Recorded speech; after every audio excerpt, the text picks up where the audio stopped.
From Russia with Love by Ian Fleming. SMERSH is the official murder organization of the Soviet government. It operates both at home and abroad, and in 1955 it employed a total of 40,000 men and women. SMERSH is a contraction of Śmierć Szpionem, which means death to spies. It's a name used only among its staff and among Soviet officials. No sane member of the public would dream of allowing the word to pass his lips. The headquarters of SMERSH is a very large and ugly modern building on the Sretenka Ulitsa.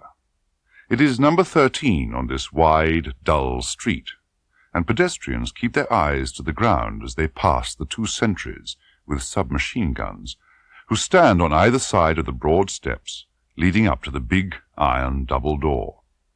If they remember in time, or can do so inconspicuously, they cross the street and pass by on the other side. The direction of SMERSH is carried out from the second floor.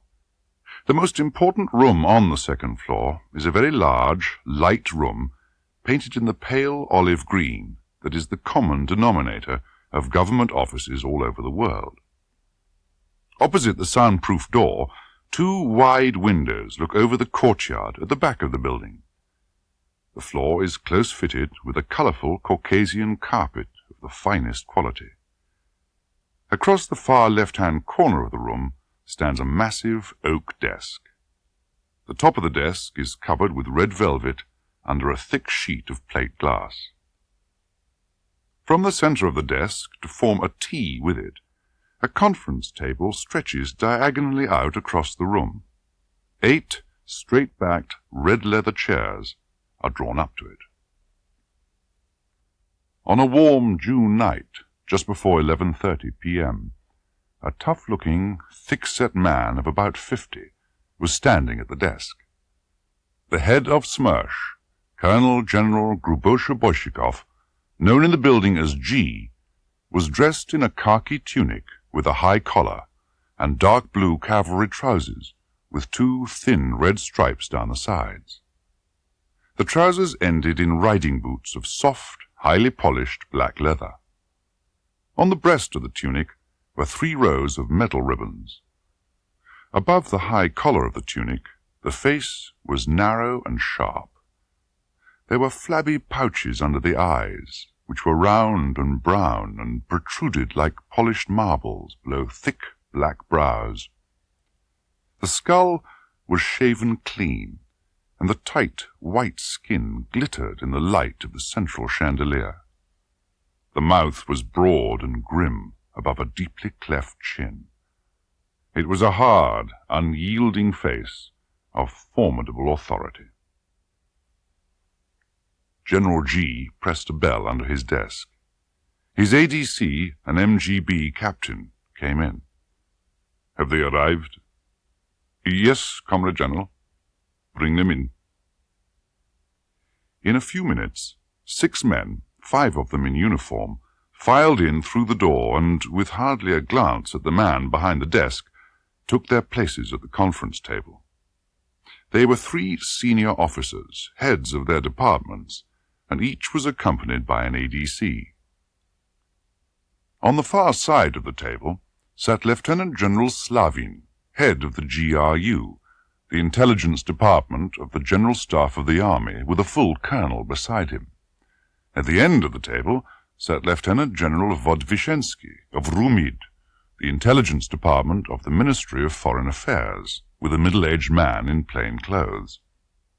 With his back to the door sat Colonel of State Security Nikitin, head of intelligence for the MGB, the Soviet Secret Service, with a major at his side. "Good evening, comrades." A polite, careful murmur came from the 3 senior officers. Each one knew, and thought he was the only one to know, that the room was wired for sound. "Let us smoke."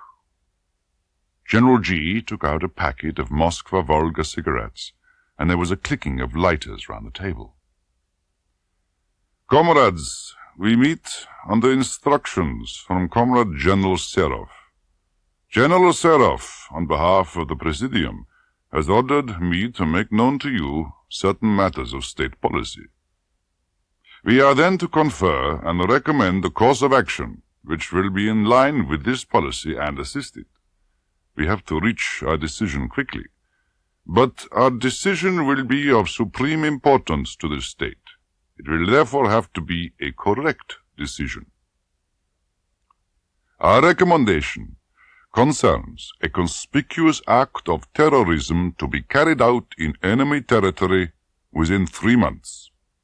The choice of target will not be an easy matter, and our collective responsibility for the correct choice will be a heavy one.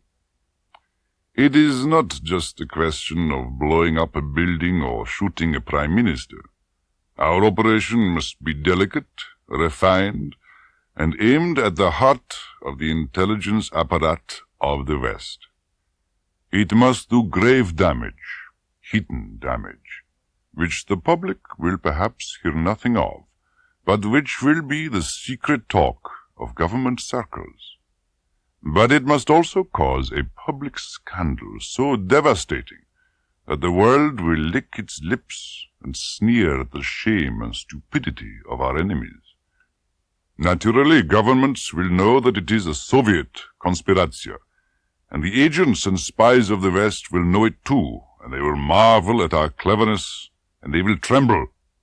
Traitors and possible defectors will change their minds. Our own operatives will be stimulated. And now, to choose the organization at which we will strike, and then to decide on the specific target within that organization. Comrade Lieutenant General Vodvishensky, since you observe the foreign intelligence scene from a neutral standpoint, perhaps you would survey the field for us. We wish to have your opinion of the relative importance of the Western intelligence services. In this matter, said General Vodvishensky carefully, one must not confuse the man with his office. Every country has good spies, and it is not always the biggest countries that have the most or the best. But secret services are expensive, and small countries cannot afford the coordinated effort which produces good intelligence. There are individual agents serving Norway, Holland, Belgium, and even Portugal, who could be a great nuisance to us if these countries knew the value of their reports or made good use of them. But they do not. Instead of passing their information on to the larger powers, they prefer to sit on it and feel important. So we need not worry with these smaller countries. Italy can be dismissed. They are clever and active, but they do us no harm. They are only interested in their own backyard, the Mediterranean. The same can be said of Spain. In France, while we have penetrated most of their services, the Deuxième Bureau is still clever and dangerous. There is a man called Matisse at the head of it. He would be a tempting target, and it would be easy to operate in France.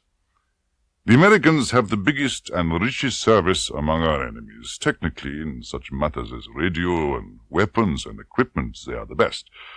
But they have no understanding for the work. England is another matter altogether. I think we all have respect for her intelligence service. MI5 employs men with good education and good brains. Their secret service is still better.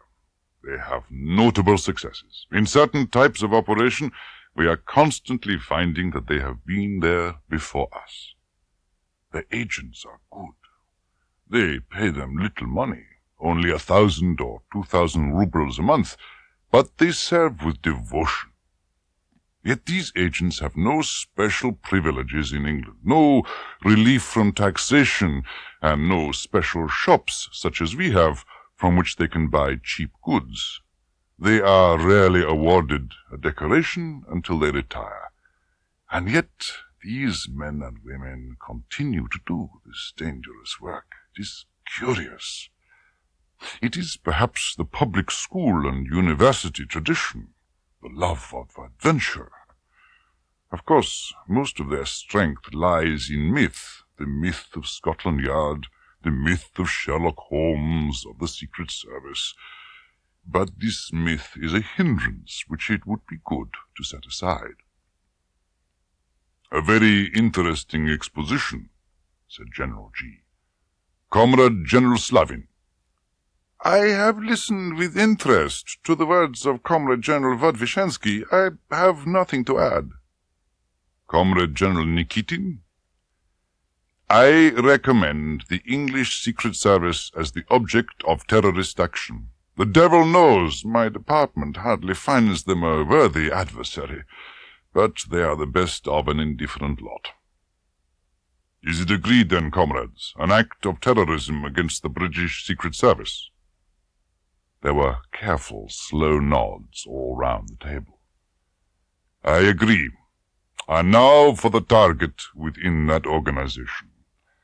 I remember Comrade General Vodvishensky saying something about a myth upon which much of the alleged strength of this Secret Service depends. How can we help to destroy the myth and thus strike at the very motive force of this organization? Where does this myth reside? Have they no one who is a hero, no one who is admired, and whose ignominious destruction would cause dismay? Myths are built on heroic deeds and heroic people. Have they no such men? There was silence round the table while everyone searched his memory. So many names to remember, so many dossiers, so many operations going on every day all over the world. It was Colonel Nikitin of the MGB who broke the embarrassed silence. He said hesitantly, "There is a man called Bond." General G's hand slapped down on the desk. "Comrade, there certainly is a man called Bond. I recall that he has at least twice frustrated the operations of Smash. There was that affair in France at that casino town. The man, Le Chiffre, an excellent leader of the party in France. He foolishly got into some money troubles, but he would have got out of them if this Bond had not interfered. Then there was this Negro of ours in Harlem, a great man, one of the greatest foreign agents we have ever employed, and with a vast network behind him. This Englishman was sent out by the Secret Service and smashed the whole organization and killed our man. It was a great reverse. Comrades, from many points of view, this spy sounds an appropriate target. He appears to be a dangerous enemy of the state. His liquidation will be of benefit to all departments of our intelligence apparatus. But will it do more? Will it seriously wound them? Will it help to destroy this myth about which we have been speaking? Is this man a hero to his organization and his country? General Vodvishensky decided that this question was intended for him.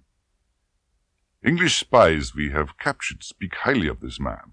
He is certainly much admired in his service. He has worked for the British Secret Service since 1938 and now holds the secret number 007. The 00 numerals signify an agent who has killed and who is privileged to kill on active service.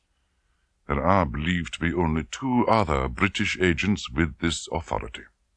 The fact that this spy was decorated with the CMG in 1953, an award usually given only on retirement from the Secret Service, is a measure of his worth.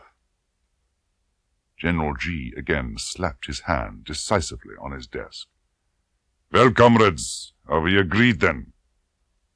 "Yes," said Colonel Nikitin loudly. "Yes," said General Slavin in a bored voice. General Vodvishensky was looking down at his fingernails. "Yes," he said. General G's hand went to the internal office telephone. He spoke to his ADC. "Death warrant," he said harshly. "Made out in the name of James Bond." He spelt the names out. "Description, Angliški špion. Crime, enemy of the state." He put the receiver back and leant forward in his chair. "And now it will be a question of devising an appropriate conspiratio. and one that cannot fail.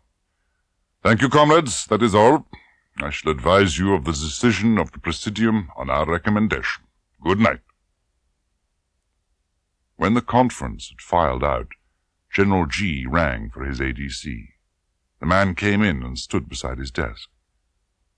Find out where Kronstein is and have him fetched by car, and send in Colonel Klebb as soon as he arrives. Yes, Comrade General. The man left the room. General G picked up his telephone and asked for General Serov. He spoke quietly for 5 minutes. At the end he concluded, "And I am now about to give the task to Colonel Klebb and the planner Kronstein. We will discuss the outlines of a suitable conspiratio. They will give me detailed proposals tomorrow. Is that in order, Comrade General?" "Yes," came the quiet voice of General Serov of the High Presidium. "Kill him, but let it be excellently accomplished. The Presidium will ratify the decision in the morning." "Look over these photographs, Comrade Colonel," said General G. "The matter is as follows." So, it is another death, thought Kronstein, head of the planning department of Smersh. He examined the dark, ruthless face that gazed levelly at him from the blown-up passport photograph. While Kronstein listened with half his mind to what the general was saying, he picked out the salient facts. English spy, great scandal desired, no Soviet involvement. The man is an expert killer. Weakness for women, therefore not homosexual. Drinks, but nothing is said about drugs. Unbribable, but who knows, there is a price for every man. No expense to be spared. All equipment and personnel available from all intelligence departments. Success to be achieved within 3 months. Broad ideas required now, details to be worked out later. General G fastened his sharp eyes on Colonel Klebb. "What are your immediate reactions, Comrade Colonel?" The square-cut, rimless glass of the spectacles flashed in the light of the chandelier as the woman looked across the desk at the general. The pale, moist lips below the sheen of nicotine-stained fur over the mouth parted, and began moving rapidly up and down as the woman gave her views. To Kronstein, watching the face across the table, the square, expressionless opening and shutting of the lips reminded him of the box-like jabber of a puppet. The voice was high and flat, without emotion. "This case resembles in some respect that of Stolzenberg. If you remember, Comrade General, this also was a matter of destroying a reputation as well as a life. On that occasion the matter was simple. The spy was also a pervert. If you recall—" Kronstein stopped listening. He knew all these cases. He'd handled the planning of most of them.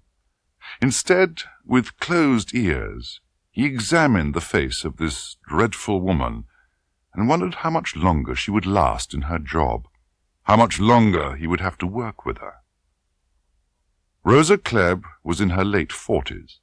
She was short, about 5'4", and squat, and her dumpy arms and short neck and the calves of the thick legs in the drab khaki stockings were very strong for a woman. The tricoteurs of the French Revolution must have had faces like hers. The thinning orange hair scraped back to the tight, obscene bun.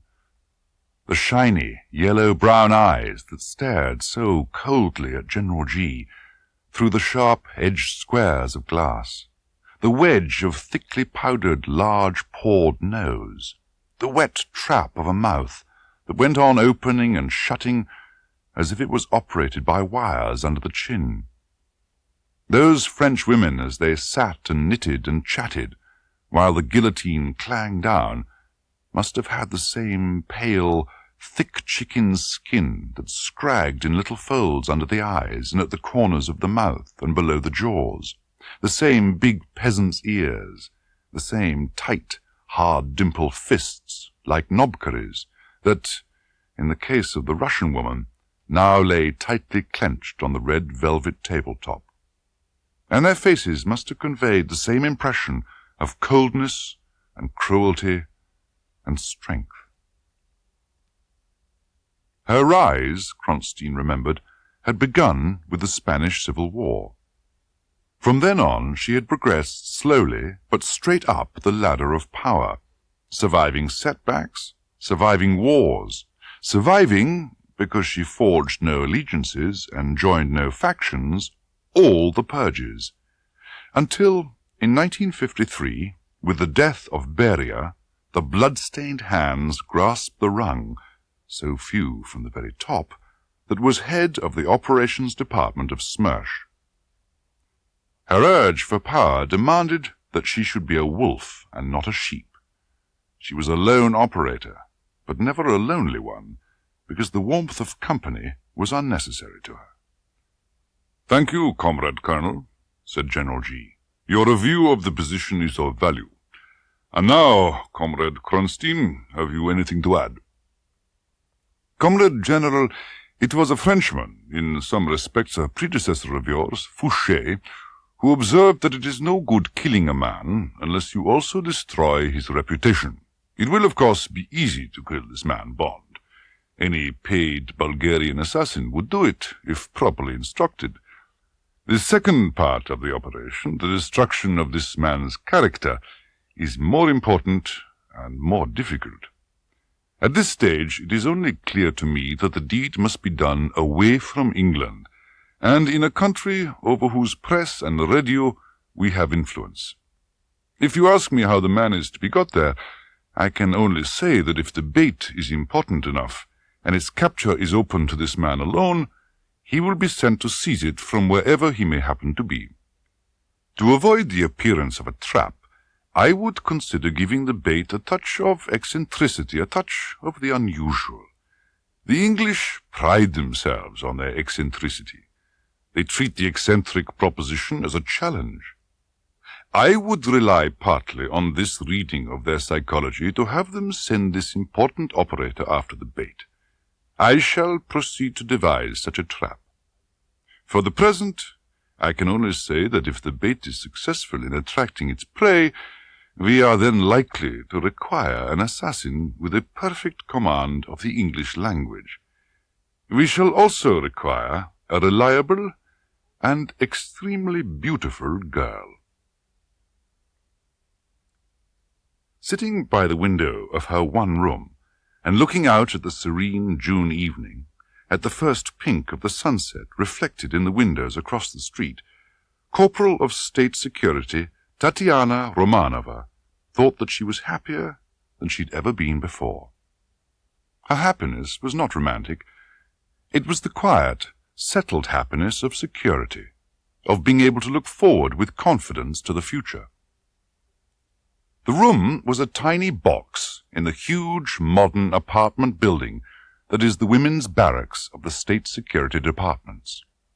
The fine 8-story building contains 2,000 rooms, some, like hers on the 3rd floor, nothing but square boxes with a telephone, hot and cold water, a single electric light, and a share of the central bathrooms and lavatories.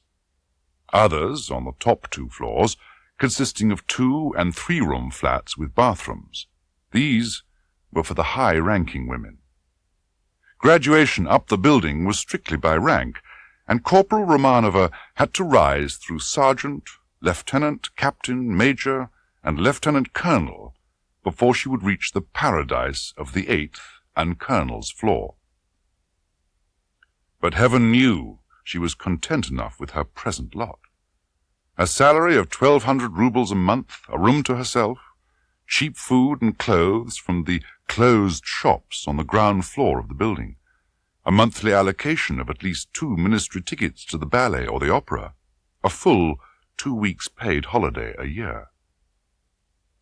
Corporal Romanova left the chair by the window and went to examine the pot of thick soup with a few shreds of meat and some powdered mushroom that was to be her supper. It was nearly done, and smelt delicious. She turned off the electricity, and let the pot simmer while she washed and tidied, as, years before, she'd been taught to do before meals.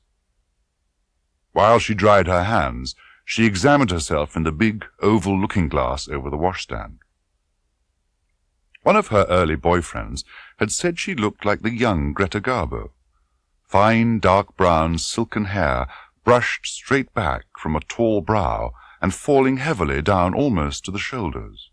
A good, soft, pale skin with an ivory sheen at the cheekbones. Wide apart, level eyes of the deepest blue. A straight, rather imperious nose. And then the mouth. What about the mouth? Was it too broad? It must look terribly wide when she smiled. She smiled at herself in the mirror. Yes, it was wide, but then so had Greta Garbo's been. In fact, Corporal Tatiana Romanova was a very beautiful girl indeed. Apart from her face, the tall, firm body moved particularly well. She had been a year in the ballet school in Leningrad, and had abandoned dancing as a career only when she grew an inch over the prescribed limit of 5'6". The school had taught her to hold herself well and to walk well, and she looked wonderfully healthy, thanks to her passion for figure skating, which she practiced all through the year at the Dynamo Ice Stadium.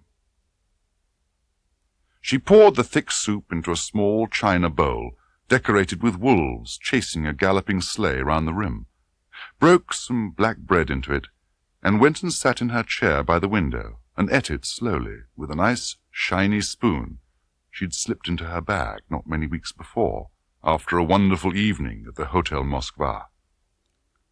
The telephone rang harshly. She walked over and turned down the radio and picked up the receiver. "Corporal Romanova?" It was the voice of her dear Professor Denikin, the head of her department. But out of office hours he always called her Tatiana, or even Tanya. What did this mean? The girl was wide-eyed and tense. "Yes, comrade Professor?" The voice at the other end sounded strange and cold. "In 15 minutes at 8:30, you are required for interview by Comrade Colonel Kleb of Ogilvy 2. You will call on her in her apartment, number 1875, on the 8th floor of your building. Is that clear?" "But, comrade, why? What is wrong?" The odd, strained voice of her beloved professor cut her short. "That is all, Comrade Corporal." The girl held the receiver away from her face. She stared at it with frenzied eyes, as if she could wring more words out of the circles of little holes in the black earpiece. Then she bent forward slowly and put the receiver down on the cradle. She stood for a moment frozen, gazing blindly at the black machine. Should she call him back? No, that was out of the question. He had spoken as he had because he knew, and she knew, that every call, in and out of the building, was listened to or recorded. That was why he had not wasted a word. This was a state matter. With a message of this sort, you got rid of it as quickly as you could, in as few words as possible, and wiped your hands of it. The girl put her knuckles up to her open mouth and bit on them, staring at the telephone. What did they want her for? What had she done? Desperately she cast her mind back, scrabbling through the days, the months, the years, trying to remember if she'd made some terrible mistake in her work and they'd just discovered it. Had she made some remark against the state, some joke that had been reported back? That was always possible. But which remark? When? If it had been a bad remark, she would have felt a twinge of guilt or fear at the time. She glanced through her wet eyes at the cheap watch on her wrist. Only 7 minutes to go. A new panic seized her. She brushed her forearm across her eyes and grabbed down her parade uniform. On top of it all, whatever it was, to be late. She tore at the buttons of her white cotton blouse. As she dressed and washed her face and brushed her hair, her mind went on probing at the mystery. Leaving out the nature of her guilt, contact with any tentacle of Smersh was unspeakable. And the head of Ottiel, too, the woman, Rosa Kleb. Unbelievable things were whispered about this woman, things that came to Tatiana in her nightmares, things she forgot again during the day, but that she now remembered. It was said that Rosa Klebb would let no torturing take place without her. There was a blood-spattered smock in her office, and they said that when she was seen scurrying through the basement passages, dressed in the smock, the word would go round, and even the workers in Smersh would hush their words and bend low over their papers, perhaps even cross their fingers in their pockets, until she was reported back in her room. Tatiana, frozen by her thoughts, looked again at her watch. 4 minutes to go. She ran her hands down her uniform and gazed once more at her white face in the glass.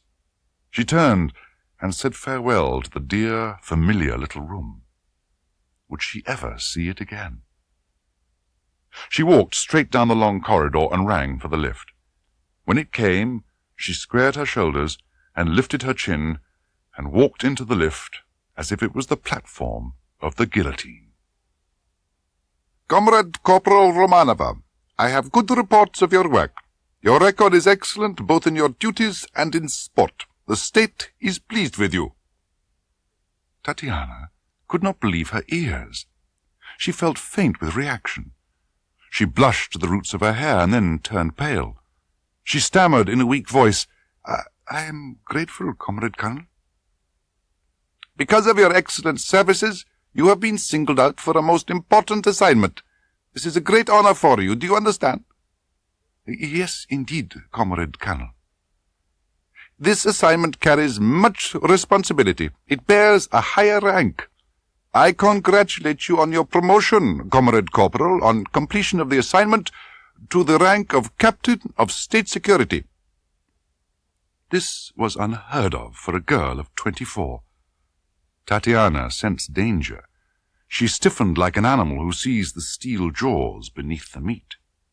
I am deeply honored, Comrade Colonel. Rosa Klebb grunted non-committally. This was a beautiful, guileless, innocent girl. Just what the conspiratio demanded. Now she must be loosened up. My dear, she said smoothly, oh, how remiss of me. This promotion should be celebrated in a glass of wine.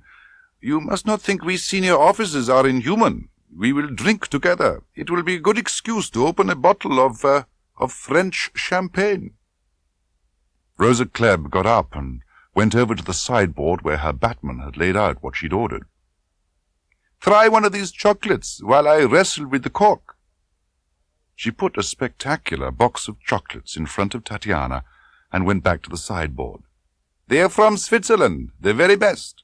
The soft centers are the round ones, the hard ones are square. Tatiana murmured her thanks. She reached out and chose a round one. Rosa Klebb lifted her glass merrily.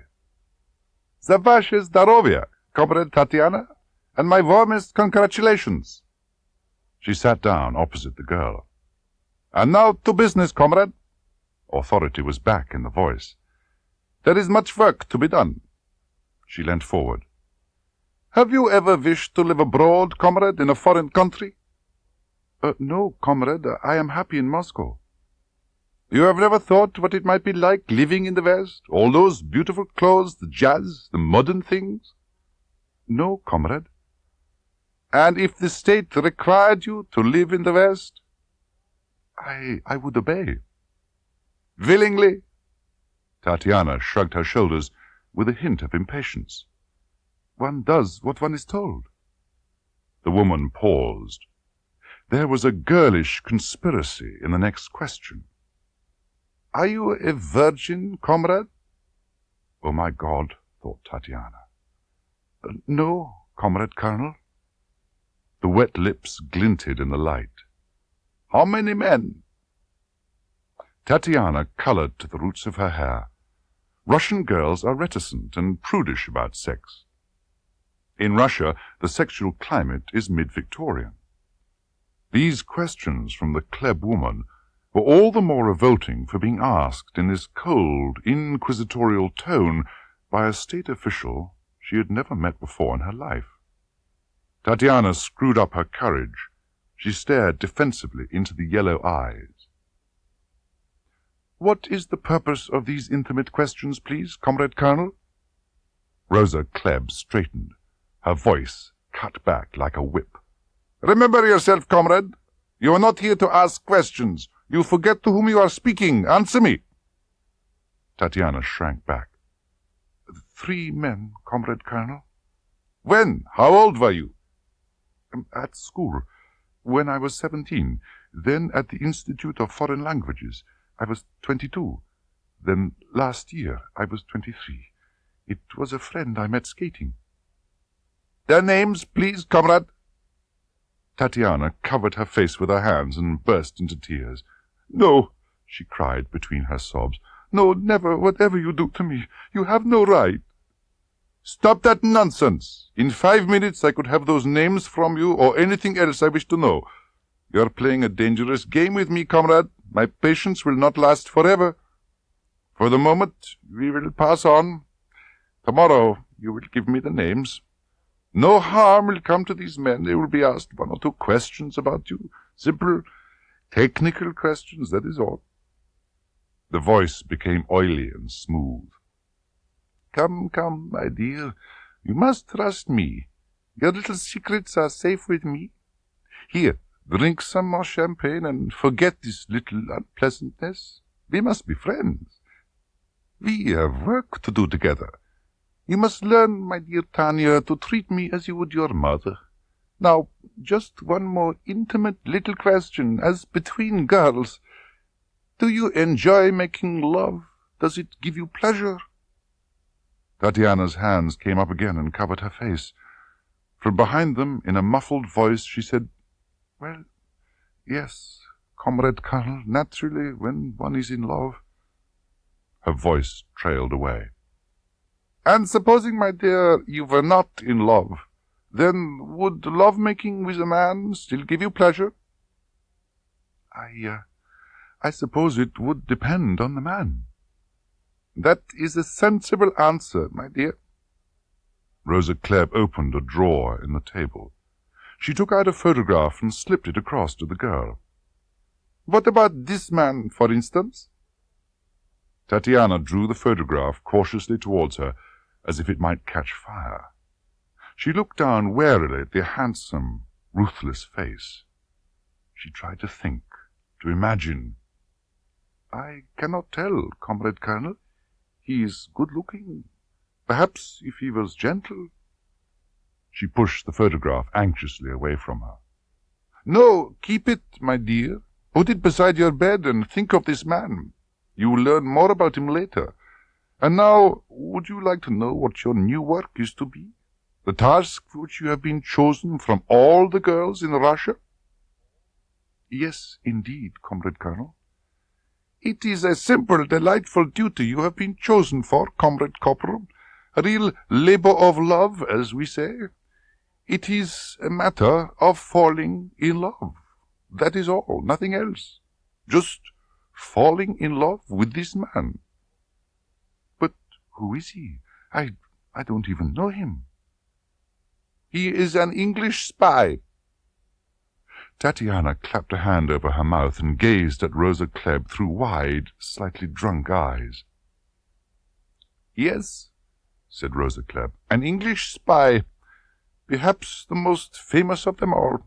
And from now on you are in love with him, so you had better get used to the idea. And no silliness, comrade, we must be serious. This is an important state matter for which you have been chosen as the instrument. Now, for some practical details. For the next few weeks, you will be most carefully trained for this operation until you know exactly what to do in all contingencies. You will be taught certain foreign customs. You will be equipped with beautiful clothes. You will be instructed in all the arts of allurement. Then you will be sent to a foreign country somewhere in Europe. There you will meet this man. You will seduce him. In this matter you will have no silly compunctions. Your body belongs to the state. Since your birth, the state has nourished it. Now your body must work for the state. Is that understood? You will accompany this man to England. There you will be questioned. The questioning will be easy. The English do not use harsh methods. You will give such answers as you can without endangering the state. We will supply you with certain answers which we would like to be given. You will probably be sent to Canada. That is where the English send a certain category of foreign prisoner. You will be rescued and brought back to Moscow. You see, it is a comparatively simple matter. Have you any questions at this stage?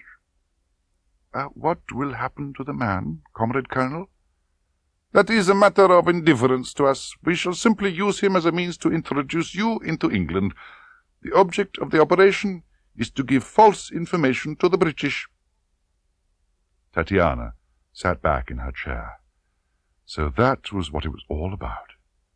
It really wasn't so bad after all. What a relief! And what an honor to have been chosen. How silly to have been so frightened. Naturally, the great leaders of the state would not allow harm to come to an innocent citizen who worked hard and had no black marks on her zapiska. Suddenly, she felt immensely grateful to the father figure that was the state, and proud that she would now have a chance to repay some of her debt. Even the Kleb woman wasn't really so bad after all. It was the morning of the next day. Colonel Kleb sat at her desk in the roomy office that was her headquarters in the basement of Smersh. On the desk before her was a bulky file with a shiny black cover. Neatly printed across the center were the words Krasno-Granitsky. She opened the file and studied the contents with a frown of concentration. Krasno-Granitsky's real name was Donovan Grant. He was the result of a midnight union between a German professional weightlifter and an Irish waitress. The union lasted for a quarter of an hour on the damp grass behind a circus tent outside Belfast. Afterwards the father gave the mother half a crown, and the mother walked happily home to her bed in the kitchen of a cafe near the railway station. 9 months later, she died of a fever, shortly after giving birth to a 12-pound boy.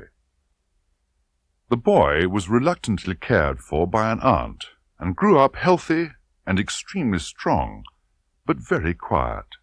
He had no friends. He refused to communicate with other children, and when he wanted anything, he took it with his fists.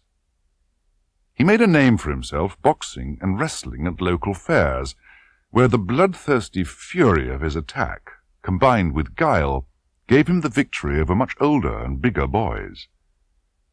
It was through his fighting that he came to the notice of the local Sinn Feiners. When he left school, he became a strong-arm man for these groups. They paid him well for his work, but saw as little of him as they could. At the end of his 17th year, he went to Belfast and put himself in the hands of a broken-down boxing promoter who wanted him to turn professional. After twice having to be pulled off a man in the ring, it was only by winning the championship that he was saved from being thrown out by the promoter. Grant won the championship in 1945 on his 18th birthday, and was then called up for national service and became a driver in the Royal Corps of Signals. His transport section was rushed to Berlin about the time of the corridor trouble with the Russians. In Berlin, the constant smell of danger intrigued him. He liked all he heard about the Russians, their brutality, their carelessness of human life, and their guile, and he decided to go over to them. One evening, when he had collected the day's outgoing mail from military intelligence headquarters, he made for the Russian sector, waited with his engine running until the British control gate was opened to allow a taxi through, and then tore through the closing gate at 40 and skidded to a stop beside the concrete pillbox of the Russian frontier post. Then began a year of semi-prison, which Grant had devoted to keeping fit and to learning Russian, while people came and went around him, interrogators, stool pigeons, doctors, psychiatrists, and so on. Meanwhile, Soviet spies in England and Northern Ireland had painstakingly investigated his past. At the end of the year, Grant was given a clean bill of political health, or as clean as any foreigner can get in Russia. He was found to be totally uninterested in the politics or social customs of any country in the world, and the doctors and psychologists agreed that he was an advanced manic depressive, a narcissist, and asexual, and that his tolerance of pain was high. His physical health was superb, and he was as cunning as a fox. Everyone agreed that he was an exceedingly dangerous member of society. Department 2 of SMERSH, in charge of operations and executions, took over the body of Donovan Grant, changed his name to Granitsky, and put him on their books. He embarked on a 2-year period of special training. In 1952, as a result of excellent work, notably in the eastern sector of Berlin, he was granted Soviet citizenship. And in 1953, he was given the rank of major and a villa in the Crimea. As Colonel Klebb closed Granitsky's file, one of the 3 telephones at her side purred softly. She picked up the receiver. "Very well," she said softly. "Send him in." She turned to Kronstein, who sat picking his teeth thoughtfully with an opened paperclip in an armchair up against the left-hand wall. "Granitsky," she said. Kronstein slowly turned his head and looked at the door. Grant came in and closed the door softly behind him. He walked up to the desk and stood looking down, obediently, into the eyes of his commanding officer. Kronstein thought that he looked like a powerful mastiff waiting to be fed. Rosa Klebb surveyed him coldly. "Let's have a look at you. Take off your clothes." Grant showed no surprise. He took off his coat and, after looking round for somewhere to put it, dropped it on the floor. Then, unself-consciously, he took off the rest of his clothes and kicked off his shoes. The great red-brown body with its golden hair lit up the drab room. Grant stood relaxed, his hands held loosely at his sides and one knee bent slightly forward, as if he was posing for an art class. Rosa Klebb got to her feet and came round the desk. She studied the body minutely, prodding here, feeling there, as if she was buying a horse. She went behind the man and continued her minute inspection. Before she came back in front of him, Kronstein saw her slip something out of her jacket pocket and fit it into her hand. There was a glint of metal. The woman came round and stood close up to the man's gleaming stomach, her right arm behind her back. She held his eyes in hers. Suddenly, with terrific speed and the whole weight of her shoulder behind the blow, she whipped her right fist, loaded with a heavy brass knuckle-duster, round and exactly into the solar plexus of the man. Grant let out a snort of surprise and pain. His knees gave slightly and then straightened. For a flash, the eyes closed tight with agony. Then they opened again and glared redly down into the cold yellow probing eyes behind the square glasses. Apart from an angry flush on the skin just below the breastbone, Grant showed no ill effects from a blow that would have sent any normal man writhing to the ground. Rosa Klebb smiled grimly. She slipped the knuckle-duster back into her pocket and walked to her desk and sat down. She looked across at Kronstein with a hint of pride. "At least he is fit enough," she said. Kronstein grunted. The naked man grinned with sly satisfaction. He brought up one hand and rubbed his stomach. Rosa Klebb sat back in her chair and said, "Comrade Granitsky, there is work for you, an important task, more important than anything you have attempted. It is a task that will earn you a medal, for the target is a difficult and dangerous one. You will be in a foreign country and alone, is that clear?" "Yes, Comrade Colonel." Grant was excited. Here was a chance for that big step forward. What would the medal be? The Order of Lenin? He listened carefully. The target is an English spy. You would like to kill an English spy? Very much indeed, Comrade Colonel. Grant's enthusiasm was genuine. He asked nothing better than to kill an Englishman. He had accounts to settle with the bastards. You will need many weeks of training and preparation. On this assignment, you will be operating in the guise of an English agent. Your manners and appearance are uncouth. You will have to learn at least some of the tricks. You will be placed in the hands of a certain Englishman we have here, a former gentleman of the Foreign Office in London. It will be his task to make you pass as some sort of an English spy. They employ many different kinds of men. It should not be difficult. And you will have to learn many other things. The operation will be at the end of August, but you will start your training at once. There is much to be done. Put on your clothes and report back to the ADC. Understood? Yes, Comrade Colonel. Grant scrambled into his clothes, indifferent to the woman's eyes on him, and walked over to the door, buttoning his jacket. Thank you, Comrade Colonel. Rosa Klebb was writing up her note of the interview. She didn't answer or look up, and Grant went out and closed the door softly behind him. The woman threw down her pen and sat back. And now, Comrade Kronstein, are there any points to discuss before we put the full machinery in motion? I should mention that the Presidium has approved the target and ratified the death warrant. I have reported the broad lines of your plan to Comrade General Grubosha-Boyshikov. He is in agreement. The detailed execution has been left entirely in my hands. The combined planning and operations staff has been selected and is waiting to begin work. Kronstein sat looking up at the ceiling, the tips of his fingers joined in front of him. I have been studying the suitability of centers abroad. I have decided on Istanbul for the first contact. We have a good apparat there. The Secret Service has only a small station, although the head of that station is reported to be a good man. The center is conveniently placed for us, with short lines of communication with Bulgaria and the Black Sea. It is relatively far from London. I am working out details of the point of assassination and the means of getting this Bond there after he has contacted the girl. It will be either in France or very near it. We have excellent leverage on the French press. They will make the most of this kind of story with its sensational disclosures of sex and espionage. It also remains to be decided when Granitsky shall enter the picture. These are minor details.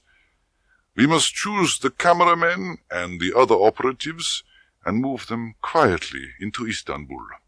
The Cipher Department has agreed that there is no security objection to handing over the outer case of a Spectre machine. The machine will go to the Special Devices section. They will handle its preparation. I can think of nothing else at the moment, comrade. I think the operation can safely begin. M gestured to the chair opposite him across the red leather desk. Bond sat down and looked across into the tranquil, lined sailor's face that he loved, honored, and obeyed. "All right, then," said M. "This is what's happened. Yesterday there was a long signal in from Istanbul. Seems on Tuesday the head of Station T got an anonymous typewritten message which told him to take a round-trip ticket on the 8 p.m. ferry steamer from the Galata Bridge to the mouth of the Bosphorus and back. Nothing else. Head of T's an adventurous sort of chap, and, of course, he took the steamer. He stood up for'ard by the rail and waited. After about a quarter of an hour, a girl came and stood beside him. Russian girl, very good-looking, he says. And after they talked a bit about the view and so on, she suddenly switched, and in the same sort of conversational voice, she told him an extraordinary story." M paused to put another match to his pipe. Bond said, Who is the head of T, sir? I've never worked in Turkey. Man called Kerim, Darko Kerim. Turkish father and English mother. Remarkable fellow. Been head of T since before the war. One of the best men we've got anywhere. Does a wonderful job. Loves it. Very intelligent. And he knows all that part of the world like the back of his hand. Anyway, the girl's story was that she was a corporal in the MGB. Had been in the show since she left school and had just got transferred to the Istanbul Centre as a cipher officer. She'd engineered the transfer because she wanted to get out of Russia and come over. Oh, that's good, said Bond. Might be useful to have one of their cipher girls. But why does she want to come over? M looked across the table at Bond. Because she's in love. He paused and added mildly. She says she's in love with you. Love with me? Yes, with you. That's what she says. Her name's Tatiana Romanova. Ever heard of her? Good God, no. I mean, no, sir. M smiled at the mixture of expressions on Bond's face. But what the hell does she mean? Has she ever met me? How does she know I exist? Well, said M, the whole thing sounds absolutely ridiculous, but it's so crazy that it just might be true. This girl is 24. Ever since she joined the MGB, she's been working in their central index, the same as our records, and she's been working in the English section of it. She's been there 6 years. One of the files she had to deal with was yours. Her story is that she first took a fancy to the photographs they've got of you, admired your looks, and so on. She read up all your cases, decided that you were a hell of a fellow. She said you particularly appealed to her because you reminded her of the hero of a book by some Russian fellow called Lermontov. Apparently it was her favorite book. She says she came to think of nothing else, and one day the idea came to her that if only she could transfer to one of their foreign centres, she could get in touch with you and you'd come and rescue her. I've never heard such a crazy story, sir. Surely head of T didn't swallow it? And just wait a moment. Don't be in too much of a hurry simply because something's turned up you've never come across before. Suppose you happen to be a film star instead of being in this particular trade. You'd get daft letters from girls all over the world, stuffed with heaven knows what sort of rot about not being able to live without you, and so on. Now here's a silly girl doing a secretary's job in Moscow. Probably the whole department is staffed by women, like our records.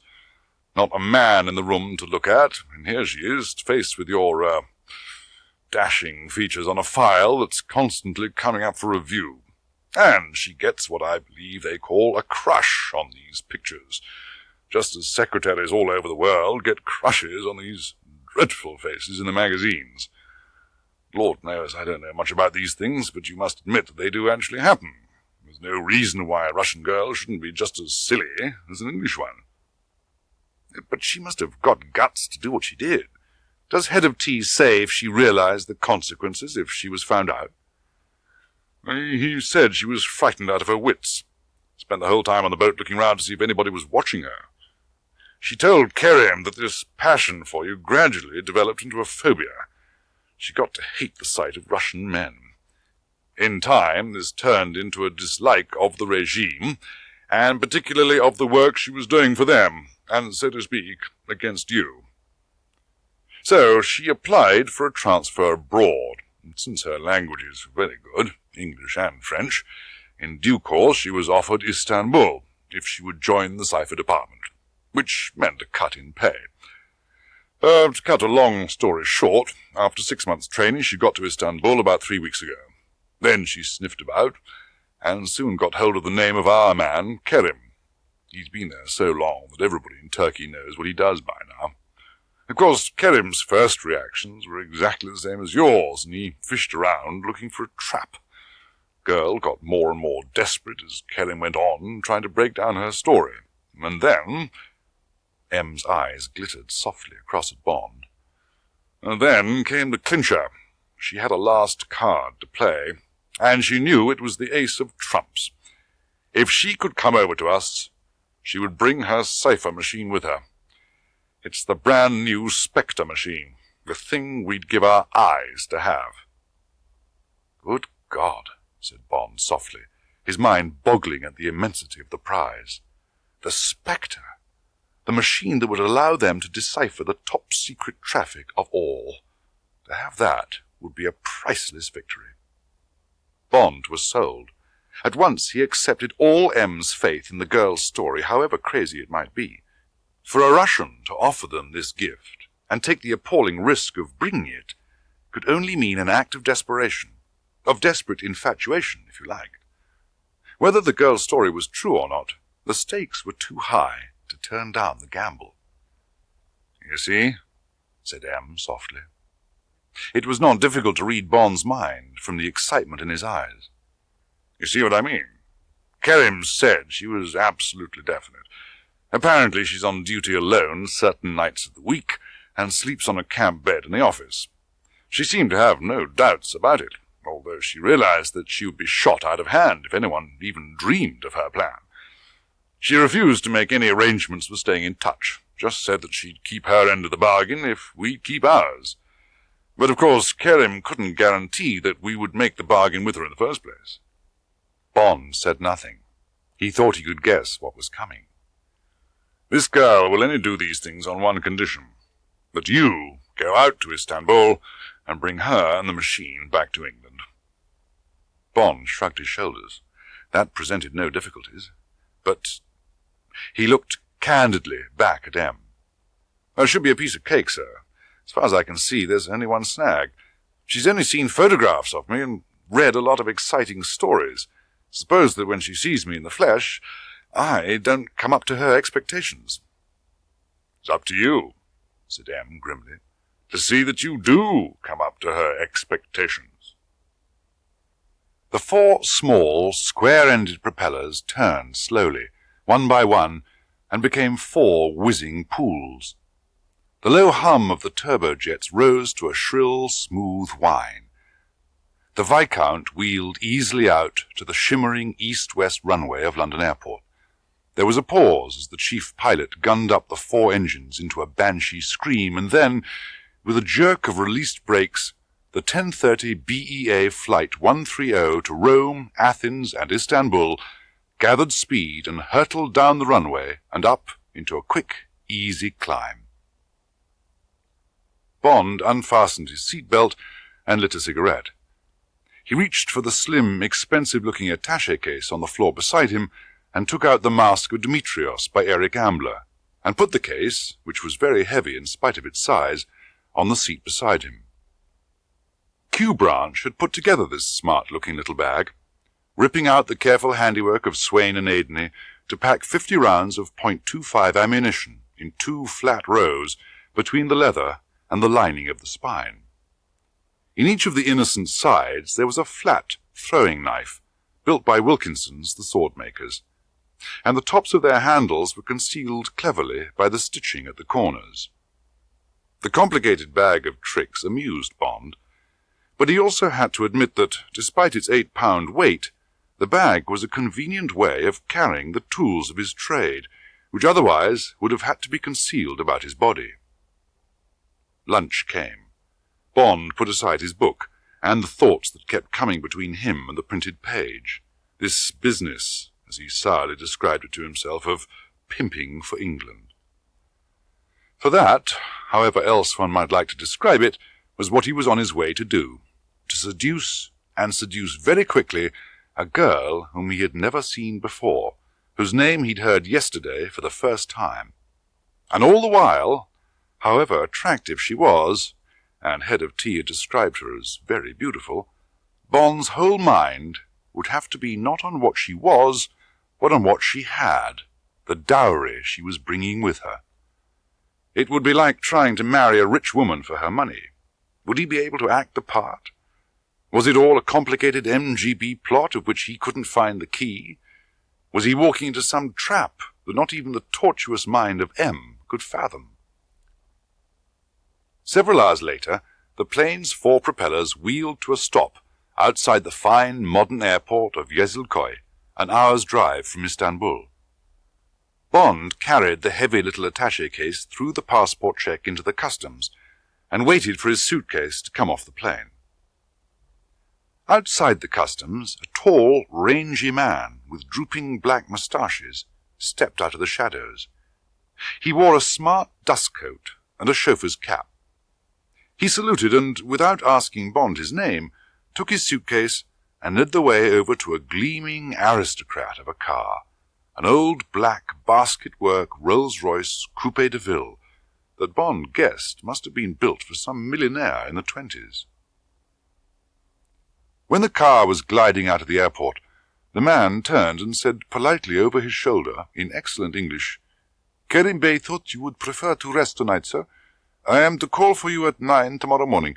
What hotel are you staying at, sir?" "The Crystal Palace." "Very good, sir." The car sighed off down the wide, modern road. Bond awoke early in his dingy room at the Crystal Palace on the heights of Pera.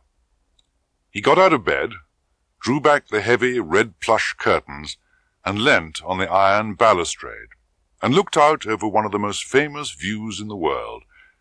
On his right, the still waters of the Golden Horn. On his left, the dancing waves of the unsheltered Bosphorus. And in between, the tumbling roofs, soaring minarets, and crouching mosques of Pera. For 10 minutes he stood and gazed out across the sparkling water barrier between Europe and Asia. Then he turned back into the room, now bright with sunshine, and telephoned for his breakfast. Punctually at 9, the elegant Rolls came for him, and took him through Taksim Square and down the crowded Istiklal and out of Asia. The thick black smoke of the waiting steamers, badged with the graceful crossed anchors of the merchant marine, streamed across the first span of the Galata Bridge. It hid the other shore towards which the Rolls nosed forward through the bicycles and trams, the well-bred snort of the ancient bulb horn just keeping the pedestrians from under its wheels. Then the way was clear, and the old European section of Istanbul glittered at the end of the broad half-mile of bridge, with the slim minarets lancing up into the sky and the domes of the mosques crouching at their feet. Across the bridge, the car nosed to the right, down a narrow, cobbled street, parallel with the waterfront, and stopped outside a high wooden porte-cochere. A tough-looking watchman with a chunky, smiling face led the way through a door into a small courtyard with a neatly raked gravel parterre. The noise of the town was a distant rumble, and it was quiet and peaceful. They walked across the gravel and through another small door, and Bond found himself at one end of a great vaulted go-down with high circular windows, through which dusty bars of sunshine slanted across a vista of bundles and bales of merchandise. There was a cool, musty scent of spices and coffee, and a sudden strong wave of mint. At the end of the long warehouse was a raised platform enclosed by a balustrade. On it, half a dozen young men and girls sat on high stools and wrote busily in fat, old-fashioned ledgers. It was like a Dickensian counting-house, and Bond noticed that each high desk had a battered abacus beside the inkpot. A tall, swarthy man with a lean face and unexpected blue eyes came forward from the furthest desk and took delivery of him from the watchman. He smiled warmly at Bond, showing a set of extremely white teeth, and led him to the back of the platform. He knocked on a fine mahogany door with a Yale lock, and, without waiting for an answer, opened it and let Bond in, closing the door softly behind him.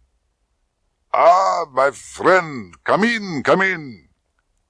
A very large man, in a beautifully cut cream tussore suit, got up from a mahogany desk and came to meet him, holding out his hand. A hint of authority behind the loud, friendly voice reminded Bond that this was the head of Station T, and that he was in another man's territory and theoretically under his command. Bond was 6 feet tall, but this man was at least 2 inches taller, and he gave the impression of being twice as broad and twice as thick. Bond looked up into 2 wide-apart, smiling blue eyes in a large, smooth brown face with a broken nose. The eyes were watery and veined with red, like the eyes of a hound who lies too often too close to the fire. Bond recognized them as the eyes of furious dissipation. The face was vaguely gypsy-like in its fierce pride, and in the heavy curling black hair and crooked nose, and the effect of a vagabond soldier of fortune was heightened by the small, thin gold ring that Kerim wore in the lobe of his right ear. Bond thought he had never seen so much vitality and warmth in a human face. He smiled at Kerim with a friendliness he rarely felt for a stranger. "Thanks for sending the car to meet me last night," he said. "Oh, I am merely concerned with making these things easy and comfortable for you, so that you will at least enjoy your stay, even if it is fruitless. And, since we are talking of your comfort, how is your hotel? I was surprised you chose the palace. It is little better than a disorderly house, and it's quite a haunt of the Russians." "Well, it's not too bad. I just didn't want to stay at the Istanbul Hilton or one of the other smart places." Kerim rang a bell on his desk. "Do you like your coffee plain or sweet? In Turkey we cannot talk seriously without coffee or raki, and it is too early for raki." "Plain, please." The door behind Bond opened. Kerim barked an order. When the door was shut, Kerim unlocked a drawer and took out a file. He smacked his hand down on it. "My friend," he said grimly, "I do not know what to say about this case." He leant back in his chair and linked his hands behind his neck. "Does this girl really love her idea of you? Will she love you when she sees you? Will you be able to love her enough to make her come over?" Bond made no comment. There was a knock on the door, and the head clerk put a china eggshell, enclosed in gold filigree, in front of each of them, and went out. Bond sipped his coffee and put it down. It was good, but thick with grains. Kerim swallowed his at a gulp, and fitted a cigarette into his holder and lit it. "However, there is nothing we can do about this love matter," he continued, speaking half to himself. "We can only wait and see. In the meantime, there are other things. There is something going on in the enemy camp, my friend. There are comings and goings. If the stakes were not so big, I would say to you, go home, my friend, go home. There is something here to get away from." Kerim sat back. The tension went out of his voice. He barked out a harsh laugh. But we are not old women, and this is our work. So, let us get on with the job. First of all, is there anything I can tell you that you do not know? Girl has made no sign of life since my signal, and I have no other information." "There's only one thing I want to know," said Bond flatly. "What do you think of this girl? Do you believe her story or not? If she hasn't got some sort of a hysterical crush on me, the whole business falls to the ground, and it's some complicated MGB plot that we can't understand." "Ah, my friend, that is what I asked myself then, and it is what I asked myself the whole time since. But who can tell if a woman is lying about these things? Her eyes were bright, those beautiful, innocent eyes. Her voice was urgent and frightened at what she was doing and saying. Her knuckles were white on the guard rail of the ship. But what was in her heart, God alone knows." He brought his hands down resignedly. He placed them flat on the desk and looked straight at Bond. "There is only one way of telling if a woman really loves you, and even that way can only be read by an expert." "Yes," said Bond dubiously. "I know what you mean. In bed." Coffee came again, and then more coffee, and the big room grew thick with cigarette smoke as the 2 men took each shred of evidence, dissected it, and put it aside. At the end of an hour, they were back where they'd started. It was up to Bond to solve the problem of this girl, and if he was satisfied with her story, get her and the machine out of the country. Kerim undertook to look after the administrative problems. "You must have a passport," he said. "One will be sufficient. She can travel as your wife. One of my men will take your photograph, and he will find a photograph of some girl who looks, more or less like her. As a matter of fact, an early picture of Greta Garbo would serve. There is a certain resemblance. He can get one from the newspaper files. I will speak to the Consul General. He is an excellent fellow, who likes my little cloak-and-dagger plots. The passport will be ready by this evening. What name would you like to have?" "Take one out of a hat," said Bond. "Oh, Somerset. Yes, my mother came from there. David Somerset. Profession, company director. That means nothing. And the girl, let us say Caroline. Yes, she looks like a Caroline. A couple of clean-limbed young English people with a taste for travel. If you have to get out quickly, leave your hotel bill and luggage to me. They know me well enough at the palace. Anything else?" "I can't think of anything." Kerim looked at his watch. 12 o'clock. Time for the car to take you back to your hotel. There might be a message. And have a good look at your things to see if anyone has been inquisitive." He rang the bell and fired instructions at the head clerk, who stood with his sharp eyes on Kerim's and his lean head straining forward like a whippet's. Kerim led Bond to the door. There came again the warm, powerful hand-clasp.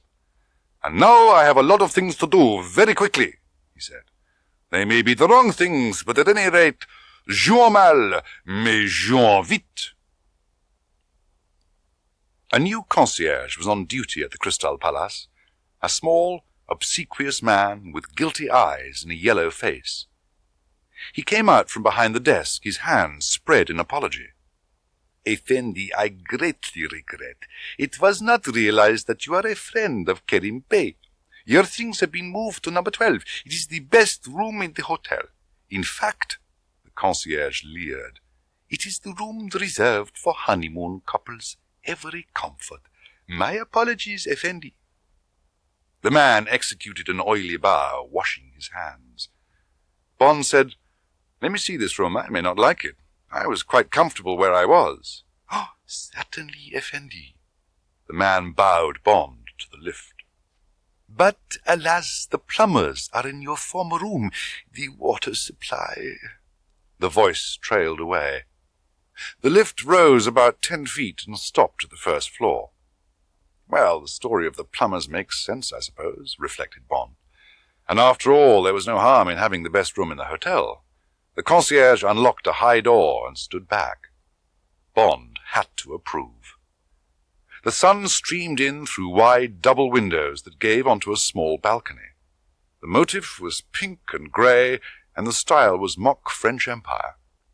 There were fine Bokhara rugs on the parquet floor. A glittering chandelier hung from the ornate ceiling. The bed, against the right-hand wall, was huge. A large mirror in a gold frame covered most of the wall behind it. The adjoining bathroom was tiled and fitted with everything, including a bidet and a shower. Bond's shaving things were neatly laid out. The concierge followed Bond back into the bedroom, and when Bond said he would take the room, bowed himself gratefully out. Bond again walked round the room.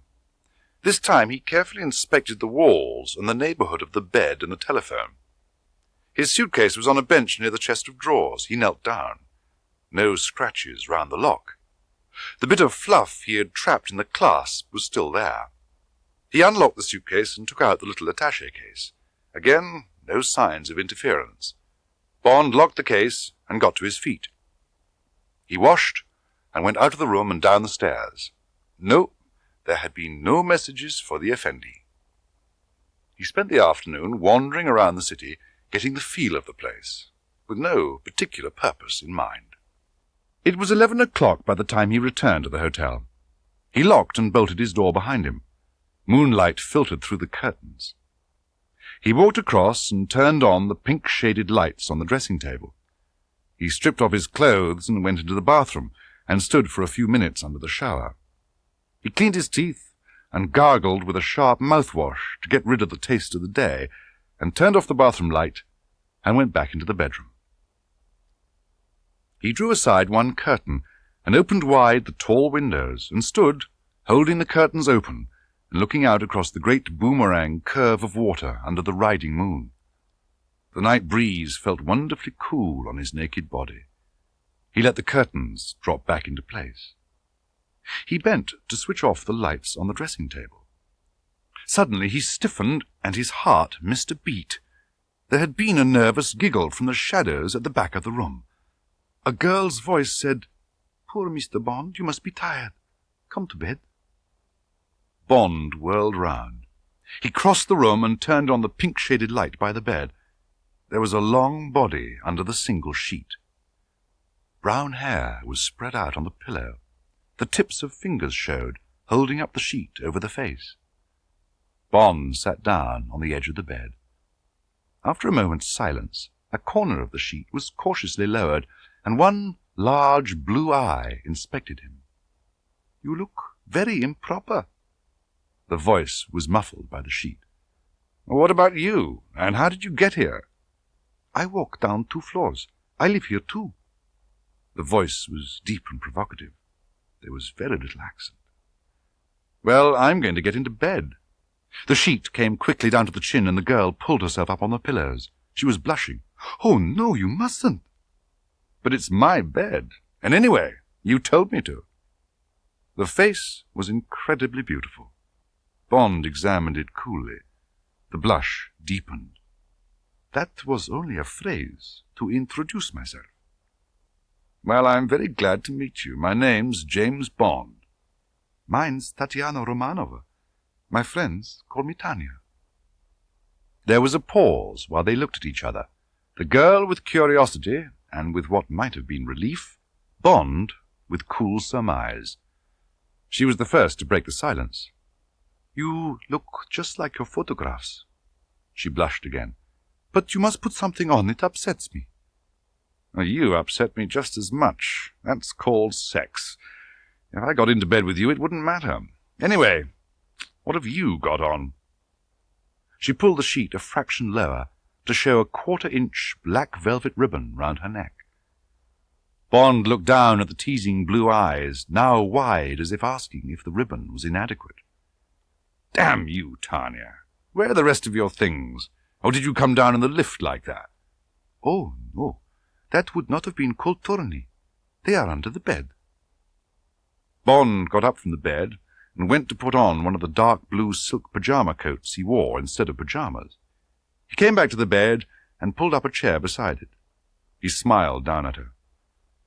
"Well, I'll tell you something, Kulturni. You're one of the most beautiful women in the world." The girl blushed again. "But never mind that now. Listen, Tanya, we've got to stop fooling and be serious. What is all this about? Are you really going to come back to England with me?" "But of course." Bond was taken aback by the directness of her answer. "You're not afraid?" He saw a shadow cross her eyes, but it was not what he thought. She had remembered that she had a part to play. She had to be frightened of what she was doing, terrified. It had sounded so easy, this acting, but now it was difficult. She decided to compromise. "Yes, I am afraid, but not so much now. You will protect me." "Well, yes, of course I will. There's nothing to worry about. I'll look after you." And now for the question he'd been shirking. He felt a ridiculous embarrassment. The girl wasn't in the least what he'd expected. It was spoiling everything to ask the question, but it had to be done. "What about the machine?" It was as if he had cuffed her across the face. Pain showed in her eyes and the edge of tears. "So, that is what you want?" "Now listen," Bond put nonchalance in his voice. "This machine's got nothing to do with you and me. But my people in London want it." He remembered security. He added blandly, "It's not all that important. They know all about it. They just think it's a wonderful Russian invention. They just want one to copy." "Now you're lying." A big tear rolled out of one wide blue eye and down the soft cheek and onto the pillow. "For God's sake, Tanya, you must know that I've got a job to do. Just say one way or the other and we'll forget about it. There are lots more things to talk about. We've got to arrange our journey and so on. Tatiana dabbed her eyes with the sheet. Brusquely, she pulled the sheet down to her shoulders again. She knew that she had been forgetting her job. If only he had said the machine didn't matter to him so long as she would come. But that was too much to hope for. He was right. He had a job to do. So had she. She looked up at him calmly. "I will bring it, have no fear. But do not let us mention it again. And now, listen." She sat up straighter on the pillows. "We must go tomorrow night." She remembered her lesson. "It is the only chance. Tomorrow evening I am on night duty from 6 o'clock. I shall be alone in the office, and I will take the Spectre."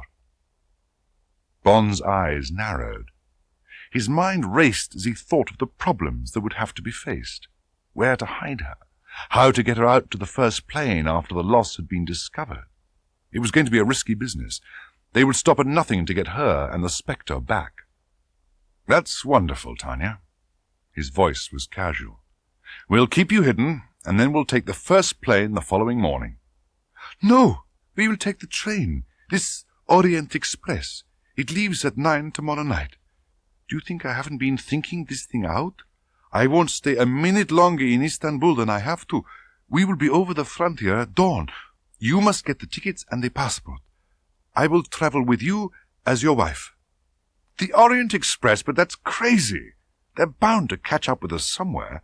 It's 4 days and 5 nights to London on that train." "That is the only way I'll go." She watched Bond's thoughtful face. She longed to stretch out a hand to him and reassure him that it would be all right, that this was a harmless conspirazia to get her to England, that no harm could come to either of them, because that was not the object of the plot. "Well, I still think it's crazy," said Bond, wondering what M's reaction would be. "But I suppose it may work. I'll get the tickets and I'll have one of our men come along, just in case. He's a good man. You'll like him.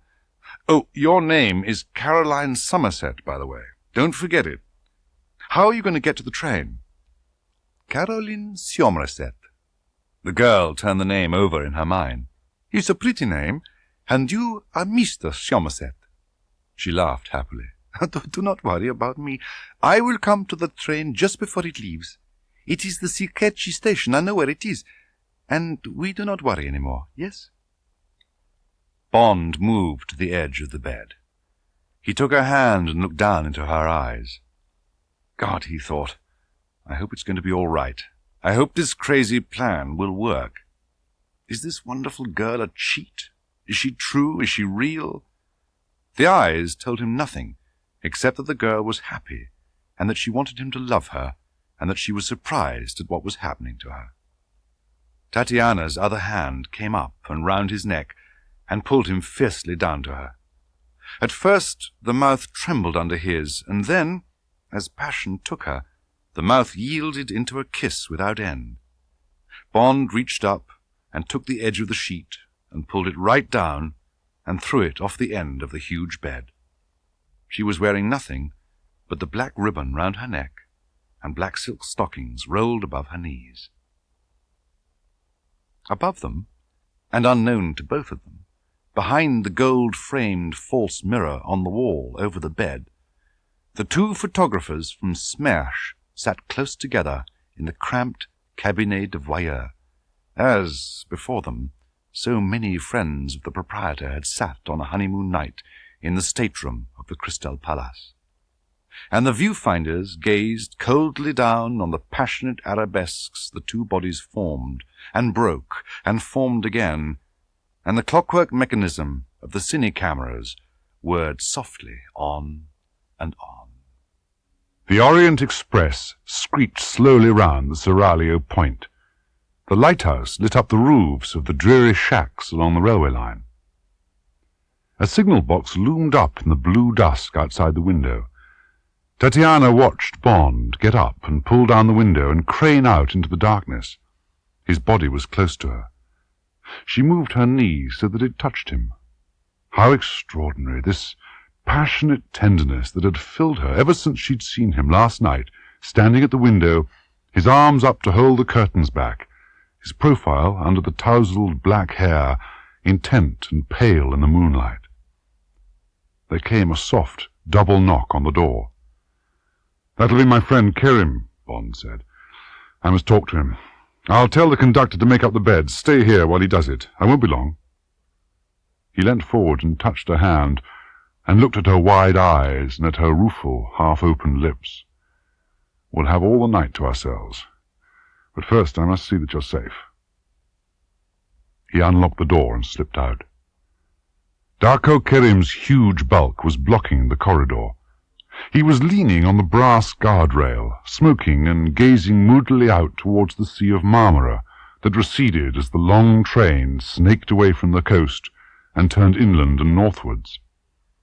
Bond leaned on the rail beside him. Kerim said softly, "The news is not good. There are 3 of them on the train. Obviously they're on to you and the girl." He glanced sharply sideways. "That makes her a double, or doesn't it?" Bond's mind was cool. So the girl had been bait. And yet... No, damn it, she couldn't be acting. It wasn't possible. The cipher machine? Perhaps, after all, it wasn't in that bag. "Wait a minute," he said. He turned and knocked softly on the door. He heard her unlock it and slip the chain. He went in and shut the door. She looked surprised. She had thought it was the conductor come to make up the beds. She smiled radiantly. "You have finished?" "Sit down, Tatiana. I've got to talk to you." Now she saw the coldness in his face, and her smile went out. She sat down obediently with her hands in her lap. "Now listen, Tatiana." Bond's voice was deadly. "Something's come up. I must look into that bag and see if the machine is there." She said indifferently, "Take it down and look." Bond reached up and hauled down the heavy case and put it on the seat. He tore the zip sideways and looked in. Yes, a grey japanned metal case with 3 rows of squat keys, rather like a typewriter. He held the bag open towards her. "Is that a Spectre?" She glanced casually into the gaping bag. "Yes." Bond zipped the bag shut and put it back on the rack. He sat down beside the girl. "There are 3 MGB men on the train. What are they doing here, Tatiana?" Bond's voice was soft. He watched her, searched her with all his senses. She looked up. There were tears in her eyes. Were they the tears of a child found out? But there was no trace of guilt in her face. She only looked terrified of something. You aren't going to throw me off the train now that you've got the machine?" "Of course not," Bond said impatiently. "Don't be idiotic. But we must know what these men are doing. Did you know that they were going to be on the train?" He tried to read some clue in her expression. He could only see a great relief. And what else? A look of calculation, of reserve? Yes, she was hiding something. But what? Tatiana seemed to make up her mind. "James," she said, "I did not know these men were on the train. I know them. They have recently arrived in Istanbul. But I was told they were leaving today for Germany, and I assumed they would go by air. That is all I can tell you. Until we arrive in England, out of reach of my people, you must not ask me more. I have done what I said I would. I am here with the machine. Have faith in me. I am certain these men do not mean us harm." Bond shrugged his shoulders. "I don't know what to think, Tatiana," he said. "You're keeping something from me, but I think it's something you don't know is important. And I believe you think we're safe. Well, we may be. It may be a coincidence that these men are on the train. I must talk to Kerim and decide what to do. Don't worry. We'll look after you. But now we must be very careful. Go to bed when the conductor is gone, and don't open the door unless you know it's me. I'll sit up tonight and watch." The conductor knocked. Bond let him in and went out into the corridor. Kerim was still there, gazing out. The train had picked up speed and was hurtling through the night, its harsh, melancholy whistle echoing back at them from the walls of a deep cutting, against the sides of which the lighted carriage windows flickered and danced. Bond told him of the conversation. It was not easy to explain to Kerim why he trusted the girl as he did. Kerim sighed resignedly. "James," he said, "you are now in charge. This is your part of the operation. It certainly appears that the girl has surrendered unconditionally to you. At the same time, you admit that you have surrendered to her, perhaps only partially, but you have decided to trust her. In this morning's telephone talk with M, he said that he would back your decision, but he didn't know we were to have an escort of 3 MGB men. Nor did we. It seems to me that the only thing to do, the safest thing, is to eliminate these 3 men. Get them off the train. God knows what they're here for. I don't believe in coincidences any more than you do. We are not going to share the train with these men. Now, leave it to me. This is still my country, and I have certain powers in it. And plenty of money. I cannot afford to kill them. The train would be delayed. You and the girl might get involved. But I shall arrange something. 2 of them have sleeping berths. The senior man with the moustache and the little pipe is next door to you, here in number 6. He is traveling on a German passport, under the name of Melchior Bentz, salesman. The dark one, the Armenian, he is in number 12. He, too, has a German passport. Kurt Goldfarb, construction engineer. They have through tickets to Paris. I have seen their documents. I have a police card. The conductor made no trouble. He has all the tickets and passports in his cabin. The 3rd man is a stupid, ugly-looking brute. I have not seen his passport. He is traveling sitting up in the 1st class, in the next compartment to me. He doesn't have to surrender his passport until the frontier, but he has surrendered his ticket. Like a conjurer, Kerim flicked a yellow 1st-class ticket out of his coat pocket. "How the hell did you get that?" Bond asked. Kerim chuckled. "Oh, before he settled down for the night, this dumb ox went to the lavatory. I was standing in the corridor. I gave him a minute, then I walked up and rattled the lavatory door. I hung on to the handle very tight. 'Ticket collector,' I said in a loud voice. 'Tickets, please.' Oh, I felt him try to open the door. I hung on tight so that he would think the door had stuck. 'Do not derange yourself, monsieur,' I said politely. 'Push the ticket under the door.' There was more fiddling with the door handle, and I could hear heavy breathing. Then there was a pause and a rustle under the door, and there was the ticket. I said, 'Merci, monsieur,' very politely. He will think that his ticket will be given back to him at the frontier. He is mistaken. The ticket will be in ashes, and the ashes will be on the 4 winds. I will see that the man is put off the train, however much money he has got. He will be told that the circumstances must be investigated, his statements corroborated with the ticket agency. He will be allowed to proceed on a later train." Bond smiled. "What about the other 2? Kerim shrugged his massive shoulders. "Oh, something will occur to me," he said confidently. "The way to catch Russians is to make them look foolish. They can't stand it. We will somehow make these men sweat. Then we will leave it to the MGB to punish them for failing in their duty. Doubtless they will be shot by their own people." While they were talking, the conductor had come out of number 7. Kerim turned to Bond and put a hand on his shoulder. "Have no fear, James," he said cheerfully. "We will defeat these people. Now go to your girl. We will meet again in the morning. We shall not sleep much tonight, but that cannot be helped. Every day is different. Perhaps we shall sleep tomorrow."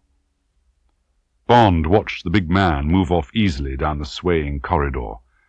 He felt a wave of affection for the tough, cheerful, professional spy. Kerim disappeared into the conductor's cabin. Bond turned and knocked softly on the door of number 7. The luminous dawn had begun to edge the racing trees and rocks with blue. Bond looked at his watch. 5 o'clock. They would soon be at Utsun-Kopru. What was going on down the train behind him? What had Kerim achieved? He sat back and relaxed. After all, there was a simple answer to the problem. If, between them, they could quickly get rid of the 3 MGB agents, They would stick to the train and to their original plan. If not, Bond would get the girl and the machine off the train, somewhere in Greece, and take another route home. He and Kerim were resourceful men. Kerim had an agent in Belgrade who was going to meet the train. Bond's mind raced on, adding up the pros, dismissing the cons. Behind his reasoning, Bond calmly admitted to himself that he had an insane desire to play the game out and see what it was all about. He wanted to take these people on and solve the mystery and, if it was some sort of a plot, defeat it. M had left him in charge. He had the girl and the machine under his hand. Why panic? The train gave a long whistle and began to slacken speed. Now for the first round. With a jolt and a screech of couplings, the Orient Express took the points and swerved away from the through line. 4 sets of rails, with grass growing between them, showed outside the window, and the empty length of the down platform. A cock crowed. The express slowed to walking speed, and finally, with a sigh of hydraulic brakes and a noisy whoosh of let-off steam, ground to a stop. Tatiana stirred in her sleep.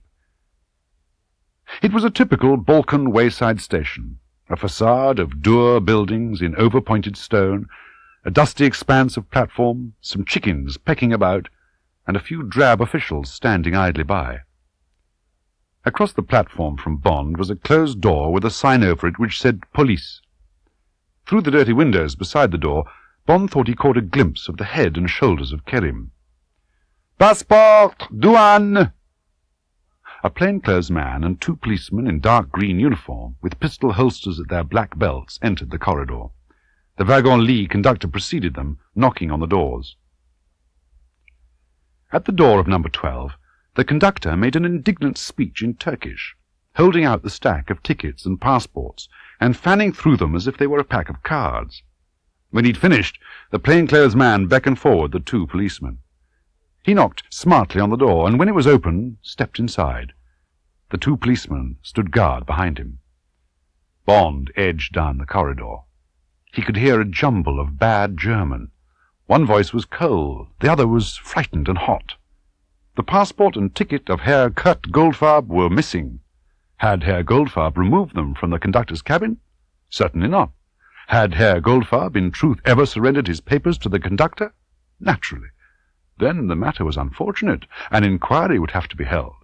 No doubt the German legation in Istanbul would put the matter right. Meanwhile, it was regretted that Herr Goldfarb could not continue his journey. No doubt he would be able to proceed tomorrow. Herr Goldfarb would get dressed. His luggage would be transported to the waiting room.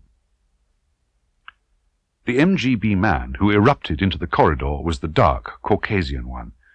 His sallow face was grey with fear. His hair was awry, and he was dressed only in the bottom half of his pyjamas. But there was nothing comical about his desperate flurry down the corridor. He brushed past Bond. At the door of number 6 he paused and pulled himself together. He knocked with tense control. The door opened on the chain, and Bond glimpsed a thick nose and part of a moustache. The chain was slipped, and Goldfarb went in. 5 minutes later the door was flung back. The plainclothes men, now erect with authority, beckoned forward the policeman. He spoke to them harshly in Turkish. He turned back to the coupe. "Consider yourself under arrest, mein Herr. Attempted bribery of officials is a grave crime in Turkey." There was an angry clamour in Goldfarb's bad German. It was cut short by one hard sentence in Russian. A different Goldfarb, a Goldfarb with madman's eyes, emerged and walked blindly down the corridor and went into number 12. A policeman stood outside the door and waited. "And your papers, mein Herr? Please step forward. I must verify this photograph." The plainclothes man held the green-backed German passport up to the light. Reluctantly, his heavy face pale with anger, the MGB man who called himself Bentz stepped out into the corridor in a brilliant blue silk dressing-gown. The plainclothes man slapped the passport shut and handed it to the conductor. "Your papers are in order, mein Herr." He saluted coldly and moved on down the corridor. The MGB man went back into number 6. He slammed the door behind him. Pity, thought Bond. One had got away. Bond turned back to the window. A bulky man, wearing a grey Homburg and with an angry boil on the back of his neck, was being escorted through the door marked Police. Down the corridor, a door slammed. Goldfarb, escorted by the policeman, stepped down off the train. With bent head, he walked across the dusty platform and disappeared through the same door. The engine whistled, a new kind of whistle, the brave, shrill blast of a Greek engine driver. There was a jerk and a diminishing crescendo of explosive puffs from the engine. Bond pulled down the window and took a last look back at the Turkish frontier, where two men would be sitting in a bare room under what amounted to sentence of death. 2 birds down, he thought. 2 out of 3. The odds looked more respectable. He made up his mind. He would stay on the train and see the thing through. The train hurried south towards the Gulf of Enez at the head of the Aegean. There came a knock on the door. It was Kerim. Bond let him in. Kerim bowed towards the girl. "I fear the careers of your 2 comrades have come to a sad end, Mrs. Somerset." "How did you do it?" asked Bond. "Oh, money and influence. $500 to the conductor, some big talk to the police. It was lucky our friend tried a bribe. A pity that crafty Bentz next door didn't get involved. I couldn't do the passport trick twice. We will have to get him some other way. The man with the boils, oh, he was easy. He knew no German, and travelling without a ticket is a serious matter. Ah, well, the day has started favourably. We have won the first round, but our friend next door will now be very careful. He knows what he has to reckon with. We must watch to see if he makes a telephone call at one of the stations, but I doubt if he could tackle the Greek telephone exchange. He will probably wait until we are in Yugoslavia. But there, I have my machine. We can get reinforcements if we need them." Kerim got to his feet and opened the door. "And now, I think it is time for lunch." Bond and the girl followed him out into the corridor. They had lunch, with the heavy bag under the table between Bond's feet. The MGB man called Bentz avoided the restaurant car. They saw him on the platform buying sandwiches and beer from a buffet on wheels. Bond suddenly felt very tired, and his tiredness made him feel that they were turning this dangerous journey into a picnic. Tatiana noticed his silence. She got up and said that she must rest. As they went out of the restaurant car, they heard Kerim calling gaily for brandy and cigars. Back in the compartment, Tatiana said firmly, "Now it is you who will sleep." She drew down the blind and shut out the hard afternoon light and the endless baked fields of maize and tobacco and wilting sunflowers. The compartment became a dark green underground cavern. Bond wedged the doors and gave her his gun, and stretched out with his head in her lap, and was immediately asleep. The long train snaked along the north of Greece below the foothills of the Rhodope Mountains. Zante came, and Drama, and Serai, and then they were in the Macedonian highlands, and the line swerved due south towards Salonika. It was dusk when Bond awoke, and he went out to stand in the corridor. Kerim was suddenly beside him. He examined Bond's face and said slyly, "You should not sleep so long. You have been missing the historic landscape of northern Greece, and it is time for the premier service." "All you think about is food," said Bond. He gestured back with his head. "What about our friend?" "Oh, he is not stirred. The conductor has been watching for me. That man will end up the richest conductor in the Wagon-Lee Company. Have you found out anything more from this Russian princess you have in there? I still feel disquiet. Everything is too peaceful. Those 2 men we left behind may have been quite innocently bound for Berlin, as the girl says. This Bentz may be keeping to his room because he is frightened of us. All is going well with our journey, and yet, I have a feeling that you and I and this girl are pawns on a very big board, and that we are being allowed our moves because they do not interfere with the Russian game." "But what is the object of the plot?" asked Bond. "What can they want to achieve? We always get back to that. I know the girl is hiding something, but I think it's only some small secret she thinks is unimportant. You must admit she's lived up to her story." If it was me, my friend, I would slip off the train at Salonika with the machine and, if you like, with the girl also. I would take a hired car to Athens and get on the next plane for London. But you already know these things, my friend. Now, hurry up the girl. We will go and eat. They finished their dinner as the train pulled into the hideous modern junction of Thessaloniki. With Bond carrying the heavy little bag, they went back down the train and parted for the night. "We shall soon be disturbed again," warned Kerim. "There is the frontier at 1 o'clock.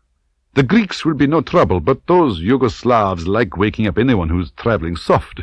If they know you sent for me, even in their country there are some names I can mention."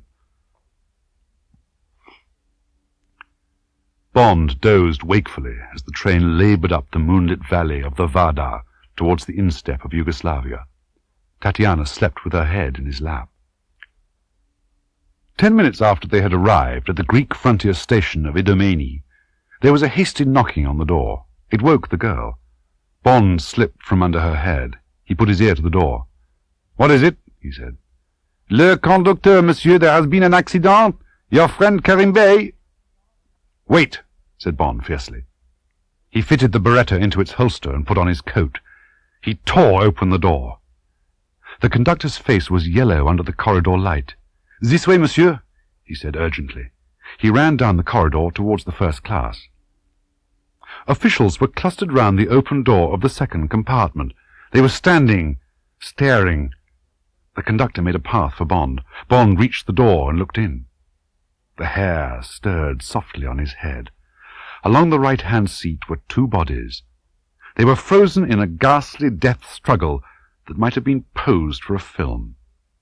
Underneath was Kerim, his knees up in a last effort to rise. The hilt of a dagger protruded from his neck near the jugular vein. His head was thrust back, and the empty, bloodshot eyes stared up at the ceiling. The mouth was contorted into a snarl. A thin trickle of blood ran down the chin.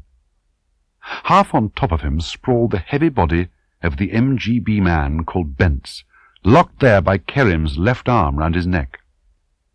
Kerim's right arm lay across the man's back, almost casually. The hand ended in a closed fist and the knob of a knife hilt, and there was a wide stain on the coat under the hand. Bond listened to his imagination. It was like watching a film. The sleeping Kerim, the man slipping quietly through the door 2 steps forward, and the swift stroke at the jugular. Then the last violent spasm of the dying man as he flung up an arm and clutched his murderer to him and plunged the knife down towards the 5th rib. This wonderful man who had carried the sun with him. Now he was extinguished, totally dead. Bond turned brusquely and walked out of sight of the man who had died for him. The Orient Express steamed slowly into Belgrade at 3 o'clock in the afternoon, half an hour late. Tatiana sat huddled in her sable coat beside the door, watching Bond, wondering if she'd lost him forever. He had asked sharp, brutal questions. She had fought desperately back, sticking coldly to her story. She knew that now, if she told him everything, told him, for instance, that Smash was involved, she would certainly lose him forever. There was a knock on the door. Bond got up and opened it. A tough, cheerful, India-rubbery man with Kerim's blue eyes and a mop of tangled fair hair above a brown face exploded into the compartment. "Stefan Trempo at your service." The big smile embraced them both. "They call me Tempo. Where is the chief?" "Sit down," said Bond. The man looked sharply at them both. He sat down carefully between them. The bright eyes stared at Bond with a terrible intensity in which there was fear and suspicion. When Bond had finished, the man stood up. He didn't ask any questions. He said, "Thank you, sir. Will you come, please? We will go to my apartment. There's much to be done." He walked into the corridor and stood with his back to them, looking out across the rails. When the girl came out, he walked down the corridor without looking back. Bond followed the girl, carrying the heavy bag and his little attaché case. The 2-roomed flat had nondescript furniture and heavy red plush curtains, drawn back to show the blank windows on the other side of the street. Tempo said, "Please, sir, make yourself and Madame at home. There is a bathroom. No doubt you would both like to have a bath. There is food in the kitchen. I will return at 9 and take you to the train. Please treat my flat as your own." Without waiting for Bond's reply, he walked out and softly shut the door. Bond went into the bedroom. He picked up the telephone and talked in German to the long-distance exchange. Half an hour later, there was the quiet voice of M. Bond spoke as a travelling salesman would to the managing director of Universal Export. He said that his partner had gone very sick. Were there any fresh instructions? "Very sick?" said M. "Yes, sir, very." How about the other firm?" "There were 3 with us, sir. One of them caught the same thing. The other 2 didn't feel well on the way out of Turkey. They left us at Utsun-Kopru, on the frontier." "So, the other firm's packed up?" "Yes, sir." What are your ideas? Would you and your wife like to take another way home?" "I'd rather you decided, sir. My wife's all right. The sample's in good condition. I'm still keen to finish the trip. Now that I'm halfway, it seems a pity not to cover the whole route." "All right, then. I'll think about giving you another salesman to lend a hand. Might be a good idea. Nothing else on your mind?" "No, sir." "Goodbye, then." "Goodbye, sir." Bond put down the receiver. Later, after slivovitz and smoked ham and peaches, Tempo came and took them to the station and to the waiting express under the hard lights of the arcs. He said goodbye, quickly and coldly, and vanished down the platform and back into his dark existence. Punctually at 9, the new engine gave its new kind of noise and took the long train out on its all-night run down the valley of the Sava. Vinkovci came, and Brod, and then, against a flaming dawn, the ugly sprawl of Zagreb. Then they hammered into the mountains of Slovenia, where the apple trees and the chalets were almost Austrian. The train laboured its way through Ljubljana. Bond thought with a lift of the heart that by the afternoon they would be over the frontier into Western Europe, and that a third dangerous night was gone. He slept until Zezana. Then Yugoslavia was gone, and Poggio Reale came, and the first smell of the soft life, with the happy, jabbering Italian officials and the carefree, upturned faces of the station crowd. Then they were loping easily down into Venezia, towards the distant sparkle of Trieste and the gay blue of the Adriatic. "We've made it," thought Bond. "I really think we've made it." He thrust the memory of the last 3 days away from him. Tatiana saw the tense lines in his face relax. She reached over and took his hand. He moved and sat close beside her. They looked out at the gay villas on the Corniche and at the sailing boats and the people water-skiing. The train clanged across some points and slid quietly into the gleaming station of Trieste. Bond got up and pulled down the window, and they stood side by side looking out. Suddenly, Bond felt very happy. He put an arm around the girl's waist and held her against him. They gazed down at the holiday crowd. The sun shone through the tall, clean windows of the station in golden shafts. Bond watched with an almost sensuous pleasure the gaily dressed people pass through the patches of sunshine towards the entrance. A shaft of sun lit up the head of one man who seemed typical of this happy playtime world. The light flashed briefly on golden hair under a cap and on a young golden moustache. The man walked unhurriedly. It crossed Bond's mind that he was an Englishman. Perhaps it was the familiar shape of the dark green Kangol cap, the beige, rather well-used mackintosh, the grey-flannelled legs, the scuffed brown shoes. "He looks like an athlete," thought Bond. "He has the wide shoulders and the healthy, good-looking bronzed face of a professional tennis player going home after a round of foreign tournaments."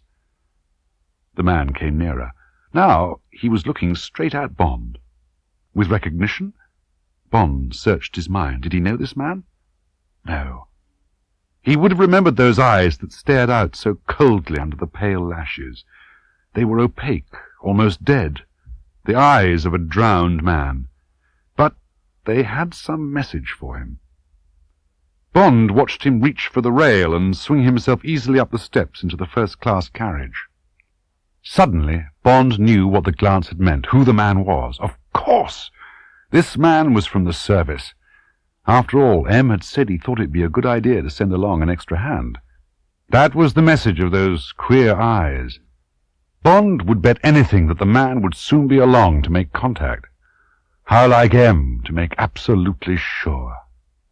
To make the contact easy, Bond went out and stood in the corridor. He ran over the details of the code of the day, the few harmless phrases changed on the first of each month that served as a simple recognition signal between English agents. The train gave a jerk and moved slowly out into the sunshine. At the end of the corridor, the communicating door slammed. There was no sound of footsteps, but suddenly the red and gold face was mirrored in the window. "Excuse me, could I borrow a match?" "I use a lighter." Bond produced his battered Ronson and handed it over. "Better still." "Until they go wrong." Bond looked up into the man's face, expecting a smile at the completion of the childish ritual. The thick lips writhed. There was no light in the very pale blue eyes. Bond said, "Glad to see you. How did it happen?" "I got a signal late last night. Personal from M. Shook me, I can tell you, old man." Curious accent. What was it? A hint of brogue and something else Bond couldn't define. Probably came from living too long abroad and talking foreign languages all the time. And that dreadful old man at the end. "Must have," said Bond sympathetically. "What did it say?" Just told me to get onto the Orient this morning and contact a man and a girl in the through carriage. More or less described what you look like. Then I was to stick by you and see you both through to gay Paris. That's all, old man." Was there defensiveness in the voice? Bond glanced sideways. The pale eyes swiveled to meet his. There was a quick red glare in them. It was as if the safety door of a furnace had swung open. The blaze died. The door to the inside of the man was banged shut. Now the eyes were opaque again, the eyes of an introvert, of a man who rarely looks out into the world but is forever surveying the scene inside him. There's madness there, all right, thought Bond, startled by the sight of it. Shell-shock, perhaps, or schizophrenia. Poor chap, with that magnificent body. One day he'd certainly crack. The madness would take control. "Well, I'm very glad to have you along. Probably not much for you to do, though. We started off with 3 Redland men on our tail. They've been got rid of, but there may be others on the train. Or some more may get on. And I have got to get this girl to London without trouble. If you'd just hang about. Tonight we'd better stay together and share watches. It's the last night, and I don't want to take any chances. Oh, by the way, my name's James Bond, travelling as David Somerset. And that's Caroline Somerset in there." The man fished in his inside pocket and produced a battered note-case. He extracted a visiting card and handed it to Bond. It said, "Captain Norman Nash," and in the left-hand bottom corner, "Royal Automobile Club." Bond put the card in his pocket. "Thanks," he said. "Well, Nash, come and meet Mrs. Somerset. No reason why we shouldn't travel more or less together." He smiled encouragingly. Again the red glare quickly extinguished. The lips writhed under the young, golden moustache. "Delighted, old man." Bond turned to the door and knocked softly and spoke his name. The door opened. Bond beckoned Nash in and shut the door behind him. Padua came, and Vicenza, and a fabulous sunset over Verona flickered gold and red through the cracks of the blind. Bond went into the corridor and leant against the guardrail. He looked out at the fading pink light over the Lombardy plain and thought of Tatiana and of the future. Nash's face slid up alongside his in the dark glass. "I think I've spotted one of the Oppo, old man," he said softly. Bond was not surprised. He had assumed that, if it came, it would come tonight. Almost indifferently, he said, "Who is he?"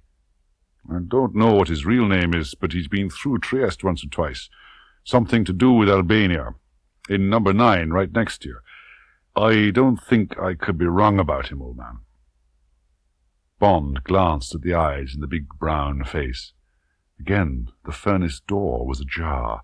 The red glare shone out and was extinguished. "Good thing you spotted him. This may be a tough night. You'd better stick by us from now on. We mustn't leave the girl alone." "That's what I thought, old man." They had dinner together. It was a silent meal.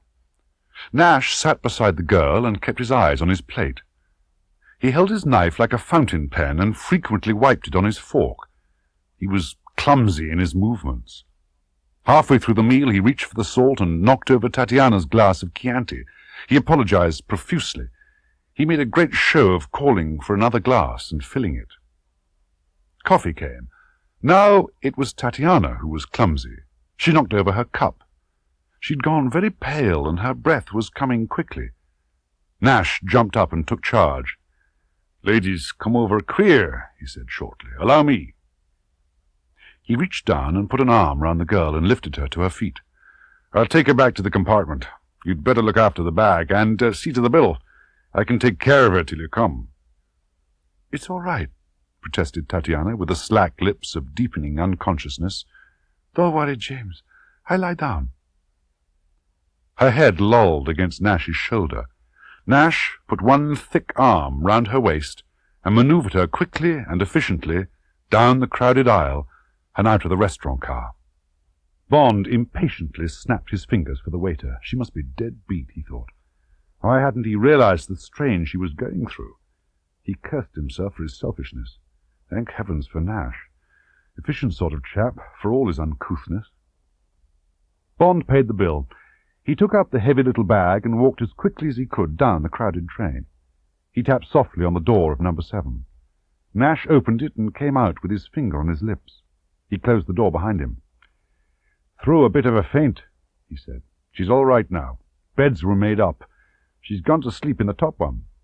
Been a bit much for the poor girl, I expect." Bond nodded briefly. He went into the compartment. A hand hung palely down from under the sable coat. The girl made no sound. He went back out into the corridor. Nash looked at him with empty eyes. "Well, I suppose we'd better settle in for the night. I've got my book." He held it up. "War and Peace. Been trying to plough through it for years. You take the first sleep, old man. You look pretty flaked out yourself. I'll wake you up when I can't keep my eyes open any longer. Oh, by the way, have you got a gun?" "Yes. Why, haven't you?" Nash looked apologetic. "Afraid not. Got a Luger at home, but it's too bulky for this sort of job." "Oh, well," said Bond reluctantly. "You'd better take mine. Come on in." They went in, and Bond shut the door. He took out the Beretta and handed it over. 8 shots, he said softly. "Semi-automatic. It's on safe." Nash took the gun and weighed it professionally in his hand. He clicked the safe on and off. Bond hated someone else touching his gun. He said gruffly, "It's a bit on the light side, but it'll kill if you put the bullets in the right places." Nash nodded. He sat down near the window at the end of the bottom bunk. "I'll take this end," he said. "Good field of fire." He put his book down on his lap and settled himself. Bond took off his coat and tie and laid them on the bunk beside him. He leant back against the pillows and propped his feet on the bag with the Spectre that stood on the floor beside his attaché case. He picked up his book and found his place and tried to read. After a few pages he found that his concentration was going. He was too tired. He laid the book down on his lap and closed his eyes. Could he afford to sleep? Was there any other precaution they could take? The wedges. Bond felt for them in the pocket of his coat. He slipped off the bunk and knelt and forced them hard under the 2 doors.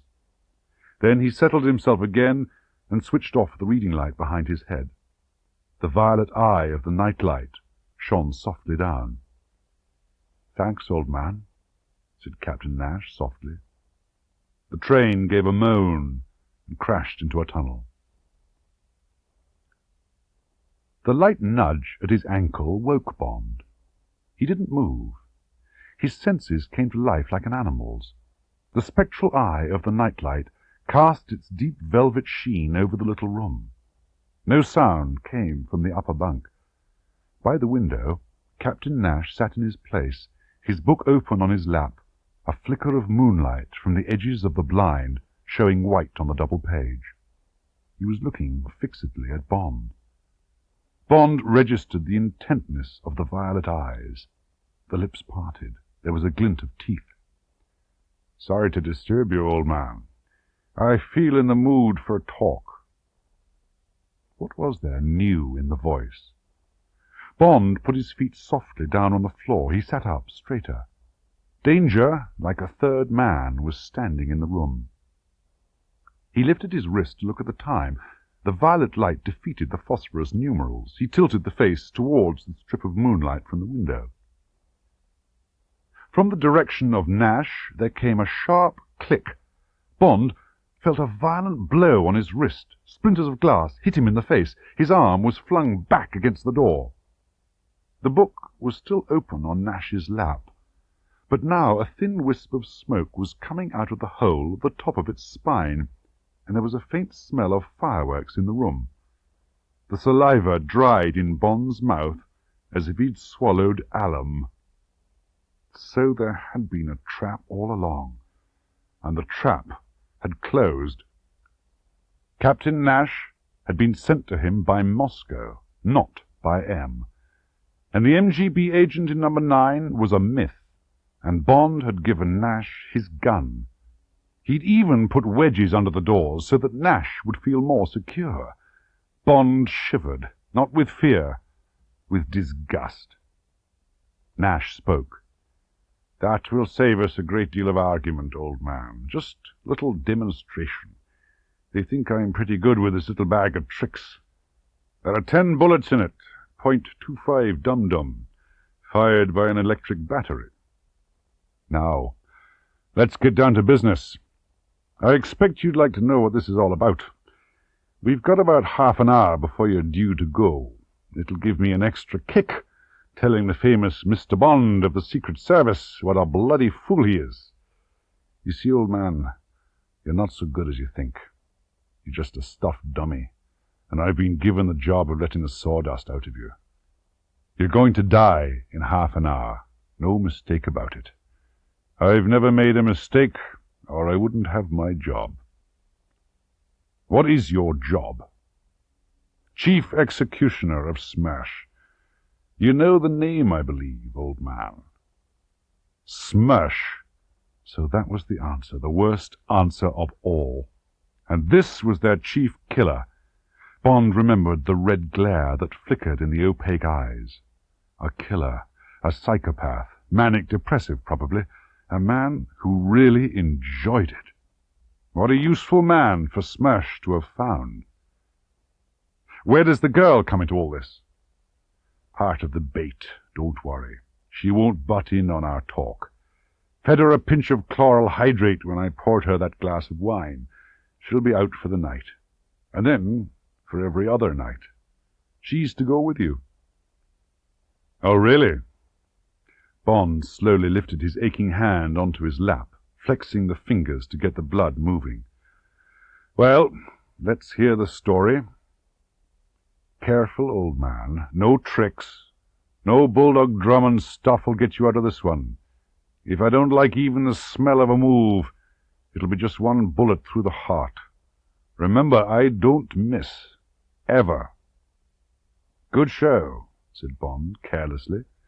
"But don't be frightened. You've got my gun, remember. Get on with your story." "All right, old man. You see, Smash decided to kill you. At least I gather it was decided even higher up, right at the top. Seems they want to take one good hard poke at the Secret Service, bring them down a peg or two. You follow me?" "Why me?" said Bond. "Oh, don't ask me, old man. But they say you've got quite a reputation in your outfit.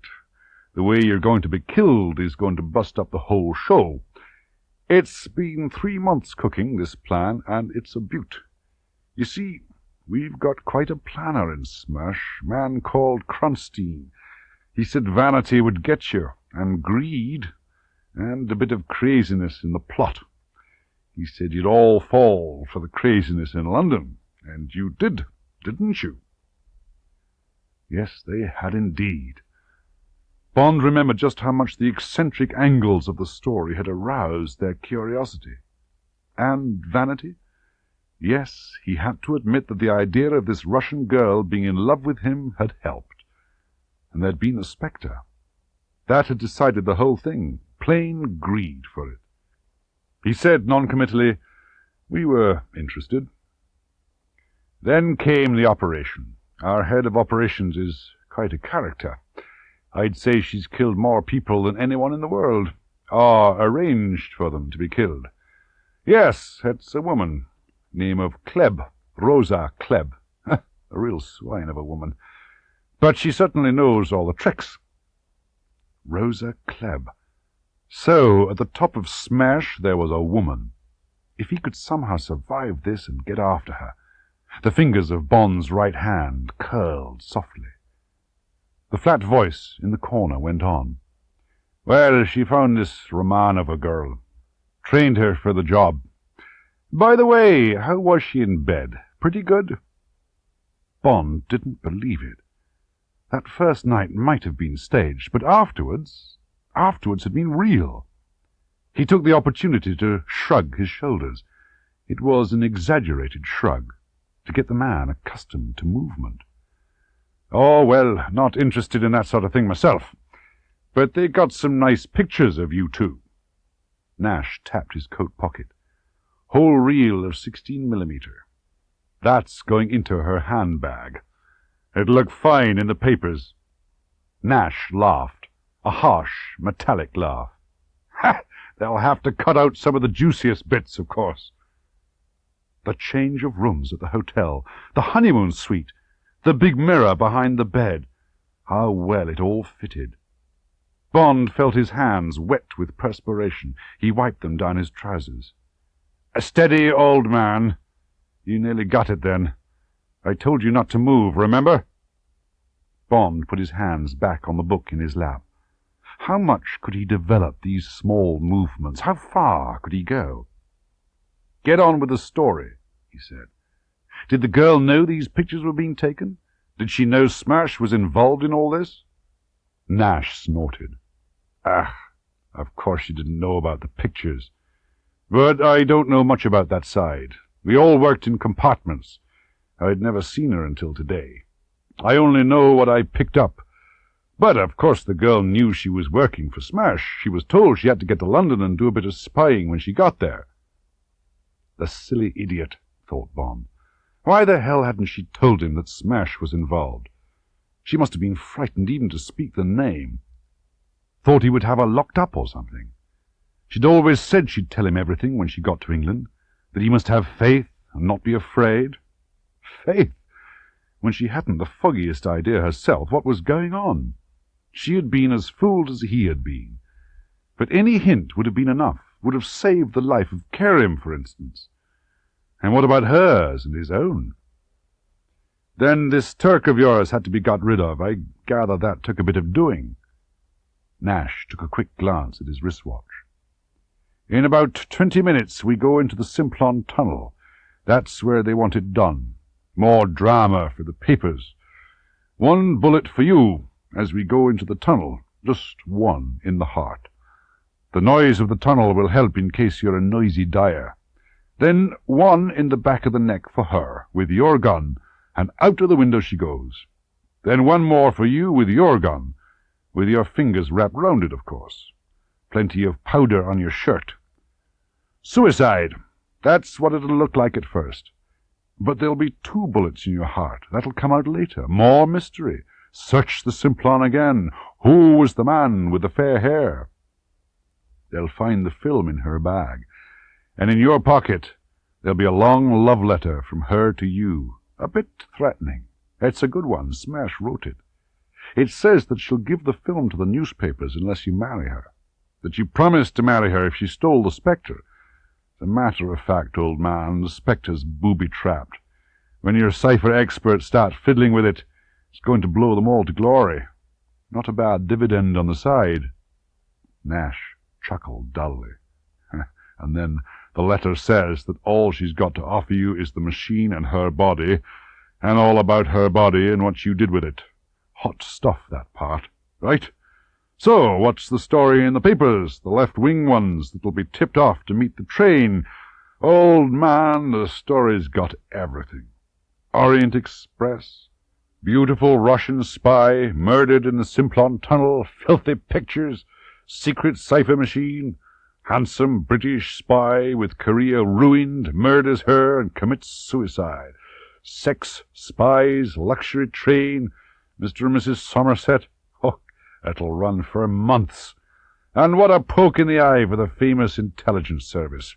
Their best man, the famous James Bond. What a shambles.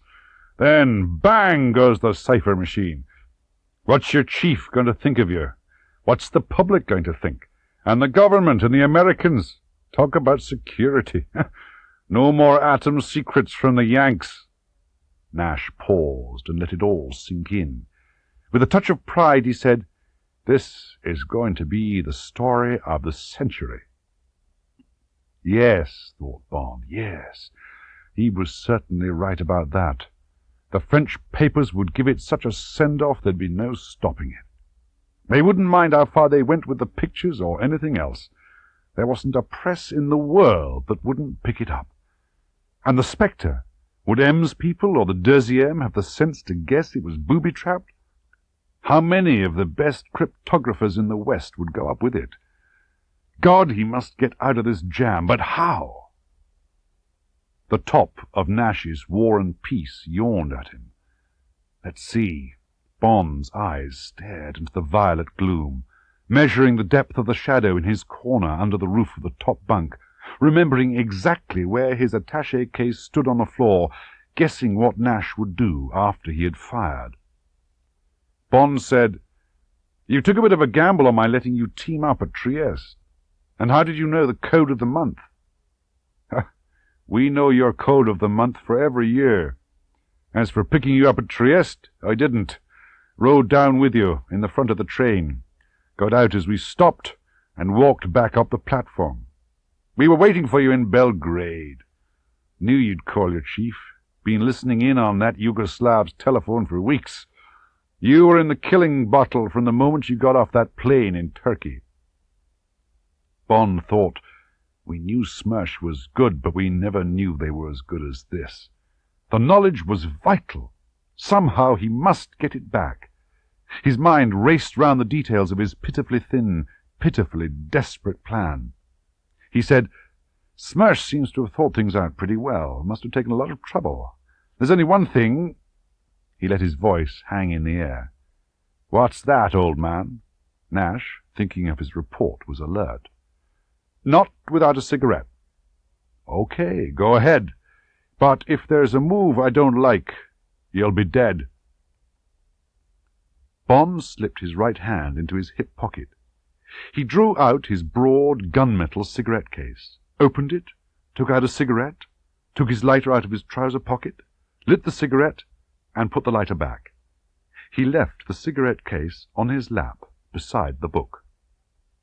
He put his left hand casually over the book and the cigarette case, as if to prevent them slipping off his lap. He'd achieved his objective and hadn't been shot in the process. That was a start. You see, Bond described an airy circle with his cigarette to distract Nash's attention. His left hand slipped the flat cigarette case between the pages of his book. "You see, it looks all right, but what about you? What are you going to do after we come out of the Simplon? The conductor knows you're mixed up with us. They'll be after you in a flash." "Oh, that." Nash's voice was bored again. "I get off at Dijon and take a car to Paris. I get lost there. They won't catch up with me. Matter of fact, I got a date at noon tomorrow. Room 204 at the Ritz Hotel, making my report to Rosa. Then I turn into her chauffeur, and we drive to Berlin." Ahead, the rumble of the train became a deep boom. A few more seconds, a few more yards. The oval mouth between the white pages seemed to gape wider. In a second the dark tunnel would switch out the moonlight on the pages, and the blue tongue would lick out for him. "Sweet dreams, you English bastard." The rumble became a swift, clanging roar. The spine of the book bloomed flame. The bullet, homing on Bond's heart, flashed over its 2 quiet yards. Bond pitched forward onto the floor and lay sprawled under the funereal violet light. It all had depended on the man's accuracy. Nash had said that Bond would get 1 bullet through the heart. Bond had taken the gamble that Nash's aim was as good as he said it was. And it had been. Bond lay like a dead man lies, totally collapsed, like a broken doll, his arms and legs carefully outflung. He explored his sensations. Where the bullet had crashed into the book over his heart, his ribs were on fire. The bullet must have gone through the cigarette case and then through the other half of the book. He could feel the hot lead. It felt as if it was burning inside his ribs. He explored the carefully planned ruin of his body, the position of the sprawled feet, the angle of the half-bent knee that would give purchase when it was needed. The right hand was within inches of the little attaché case, within inches of the lateral stitching that held the flat-bladed throwing knives, 2-edged and sharp as razors, that he had mocked when Q Branch had demonstrated the catch that held them. And his left hand, outflung in the surrender of death, rested on the floor and would provide upward leverage when the moment came. Above him there sounded a long, cavernous yawn. The brown toe-caps shifted. Bond watched the shoe leather strain as Nash stood up. In a minute, with Bond's gun in his right hand, Nash would climb onto the bottom bunk and reach up and feel through the curtain of hair for the base of the girl's neck. Then the snout of the Beretta would nuzzle in after the probing fingers. Nash would press that trigger. The roar of the train would cover the muffled boom. Bond desperately tried to remember simple anatomy. Where were the mortal places in the lower body of a man? Where did the main artery run? The femoral, down the inside of the thigh. If he missed, it would be disastrous. He had no illusions about being able to beat this terrific man in unarmed combat. The first violent stab of his knife had to be decisive. The brown toe-caps moved. They pointed towards the bunk. 1 brown shoe left the floor. It would have stepped half across Bond. The vulnerable arch would be open above his head. Bond's muscles coiled like a snake's. His right hand flickered a few centimeters to the hard stitching on the edge of the case, pressed sideways, felt the narrow shaft of the knife, drew it softly halfway out without moving his arm. The brown heel lifted off the floor, the toe bent and took the weight. Now the second foot had gone. In one violent corkscrew of motion, Bond's body twisted up from the floor. The knife flashed. The fist, with the long steel finger, and all Bond's arm and shoulder behind it, lunged upwards. Bond's knuckles felt flannel. He held the knife in, forcing it further. A ghastly, wailing cry came down to him. The Beretta clattered to the floor. Then the knife was wrenched from his hand as the man gave a convulsive twist and crashed down. Bond had planned for the fall, but as he sidestepped towards the window, a flailing hand caught him and sent him thudding onto the lower bunk. Before he could recover himself, up from the floor rose the terrible face, its eyes shining violet, the violet teeth bared. Slowly, agonizingly, the 2 huge hands groped for him. Bond, half on his back, kicked out blindly. His shoe connected, but then his foot was held and twisted, and he felt himself slipping downwards. His fingers scrabbled for a hold on the bunk. Now the other hand had him by the thigh. Nails dug into him. Bond's body was being twisted and pulled down. He hammered out with his free leg. It made no difference. He was going. Suddenly Bond's scrabbling fingers felt something hard. The book! How did one work the thing? Which way up was it? Would it shoot him or Nash? Desperately, Bond held it out towards the great sweating face. He pressed at the base of the cloth spine. Click! Bond felt the recoil. Click, click, click, click! Now he felt the heat under his fingers. The hands on his legs were going limp. The glistening face was drawing back. A noise came from the throat, a terrible, gurgling noise. Then, with a slither and a crack, The body fell forward onto the floor, and the head crashed back against the woodwork. Bond lay still and panted through clenched teeth. The galloping boom of the train began to change. It sounded hollower. With a final echoing roar, the Orient Express sped out into the moonlight and slackened speed. Bond lazily reached up and pulled at the edge of the blind. He saw warehouses and sidings. Lights shone brightly, cleanly on the rails. Good, powerful lights. The lights of Switzerland. There was a lot to be done. Even before he could see to Tatiana, there would have to be the cleaning up. He got to his feet and stepped over the sprawling legs of the dead man and turned on the top light. What a shambles! The place looked like a butcher's shop. He stripped the bedclothes off the bottom bunk and set to work. At last the job was done. The walls swabbed down around the covered bulk on the floor, the suitcases ready for the getaway to Dijon. Bond drank down a whole carafe of water. Then he stepped up and gently shook the shoulder of fur. The girl stirred sluggishly and moaned. He shook her and went on shaking until Tatiana slowly turned over on her side. Two doped blue eyes gazed into his and closed again. "What is it?" The voice was sleepily angry. Bond talked to her and bullied her and cursed her. He shook her more roughly. At last she sat up. She gazed vacantly at him. Bond pulled her legs out so that they hung down over the edge. Somehow he manhandled her down onto the bottom bunk and got to work with a wet towel and her comb. Lausanne came, and an hour later the French frontier at Valorbe. Bond took the bags one by one to the end of the corridor and piled them against the exit.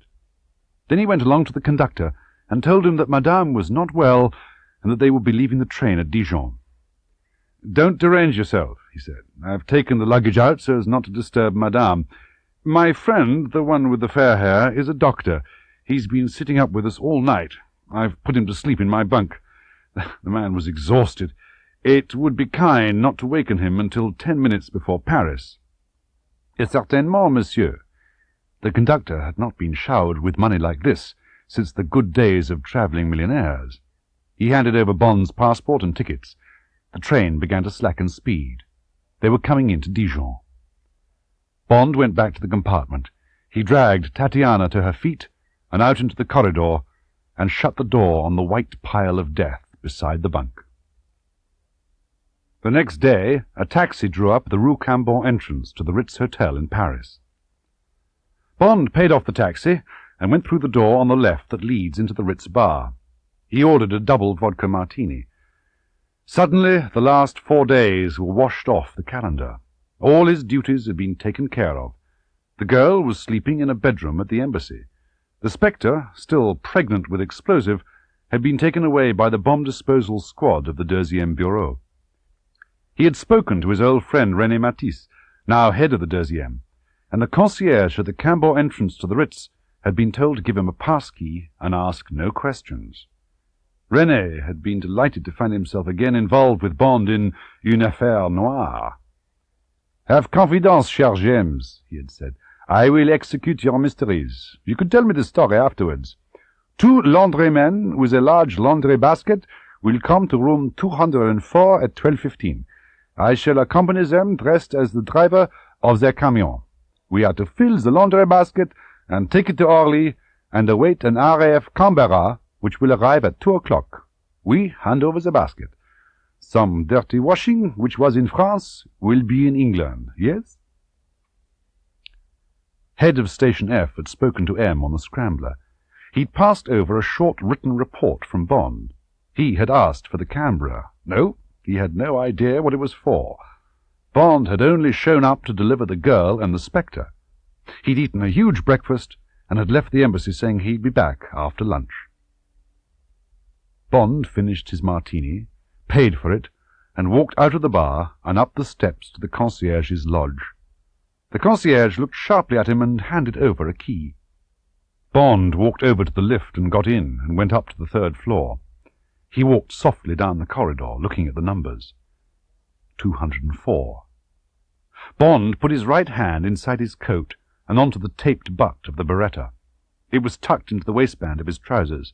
He knocked once with his left hand. "Come in." It was a quavering voice, an old woman's voice. Bond tried the handle of the door. It was unlocked. He pushed the door open with one swift motion and stepped in and shut it behind him. It was a typical Ritz sitting room, extremely elegant, with good Empire furniture. In a pool of sunshine, in a low-armed chair beside a directoire writing desk, a little old woman sat knitting. The tinkle of the steel needles continued. The eyes behind light blue tinted bifocals examined Bond with polite curiosity. "Oui, monsieur." The thickly powdered, rather puffy face under the white hair showed nothing but well-bred interest. Bond's hand on the gun under his coat was taut as a steel spring. Had he made a mistake? Was this the wrong room? Could this woman possibly belong to Smash? She looked so exactly like the sort of respectable rich widow one would expect to find sitting by herself in the Ritz, whiling the time away with her knitting. The old-fashioned black dress, with the touch of lace at the throat and wrists, the thin gold chain that ended in a folding lorgnette, the neat little feet in the sensible black-buttoned boots that barely touched the floor. It couldn't be Klebb. Bond had got the number of the room wrong. But now he would have to play the scene through. "My name's Bond, James Bond." "And I, monsieur, am the Countess Metterstein. What can I do for you?" The French was rather thick. She might be German-Swiss. The needles tinkled busily. "I'm afraid Captain Nash has met with an accident. He won't be coming today, so I came instead." Did the eyes narrow a fraction behind the pale blue spectacles? "I have not the pleasure of the captain's acquaintance, monsieur, nor of yours. Please sit down and state your business." The woman inclined her head an inch towards the high-backed chair beside the writing desk. One couldn't fault her. The graciousness of it all was devastating.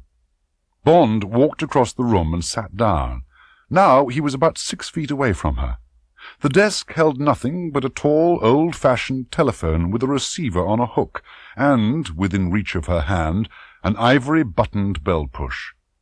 The black mouth of the telephone yawned at Bond politely.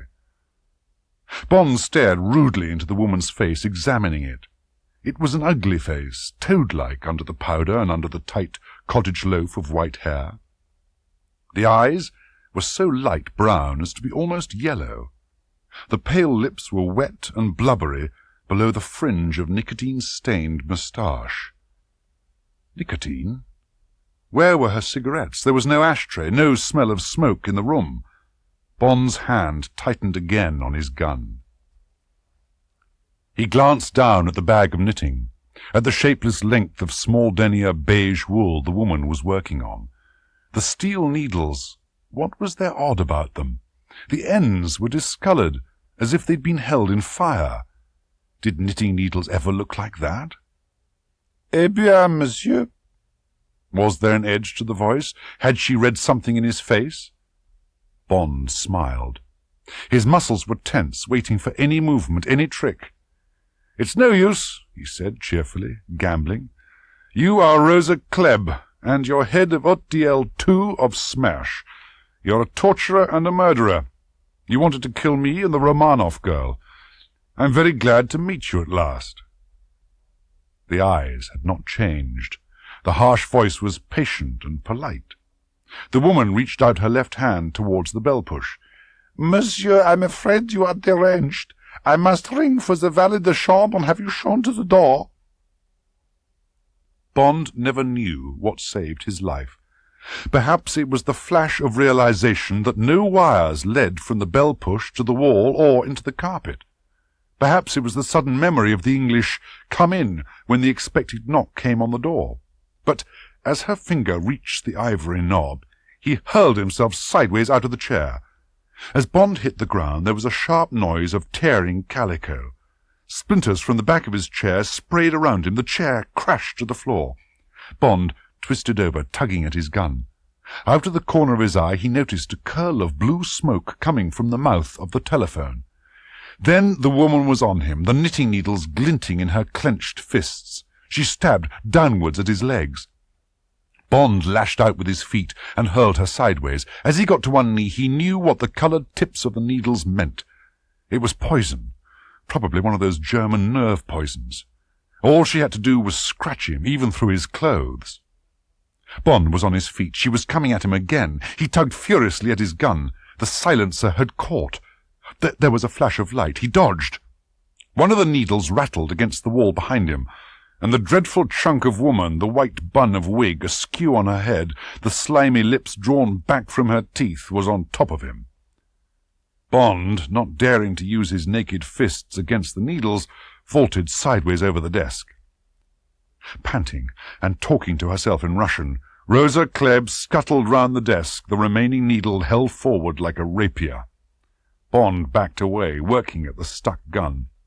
The back of his legs came against a small chair. He let go the gun and reached behind him and snatched it up. Holding it by the back, with its legs pointing like horns, he went round the desk to meet her. The legs of the chair clutched the woman round the waist and over her shoulders. God, she was strong! She gave way, but only to the wall. There she held her ground, spitting at Bond over the top of the chair, while the knitting needle quested towards him like a long scorpion's sting. Bond stood back a little, holding the chair at arm's length. He took aim and high-kicked at the probing wrist. The needle sailed away into the room and pinged down behind him. He came in closer and examined the position. Yes, the woman was held firmly against the wall by the four legs of the chair. There was no way she could get out of the cage except by brute force. Her arms and legs and head were free, but the body was pinned to the wall. The woman hissed something in Russian. She spat at him over the chair. "That's all, Rosa," Bond said. "The deuxième will be here in a minute. In an hour or so you'll be in London. You won't be seen leaving the hotel. You won't be seen going into England. In fact, very few people will see you again. From now on, you're just a number on a secret file. By the time we've finished with you, you'll be ready for the lunatic asylum." The face, a few feet away, was changing. Now the blood had drained out of it, and it was yellow. Bond heard the sudden click of the door opening. A burst of laughter came from the room behind him. "Ha! Eh bien," said René Matisse. "The 70th position! Now at last I have seen everything, and invented by an Englishman." There were two laundrymen with Matisse, and the three of them stood and looked respectfully into the dreadful face. "Rosa Klebb," said Matisse, thoughtfully. "Well, well, you two, bring along the panier de fleurs. She will be more comfortable lying down." "Au revoir, Rosa," said Bond. The yellow eyes blazed briefly. "It is a good day's work you have done, my friend," said Matisse. "This evening we must have dinner together. The best dinner in Paris, and I will find the loveliest girl to go with it." Bond smiled. "I shan't need a girl, René," he said quietly.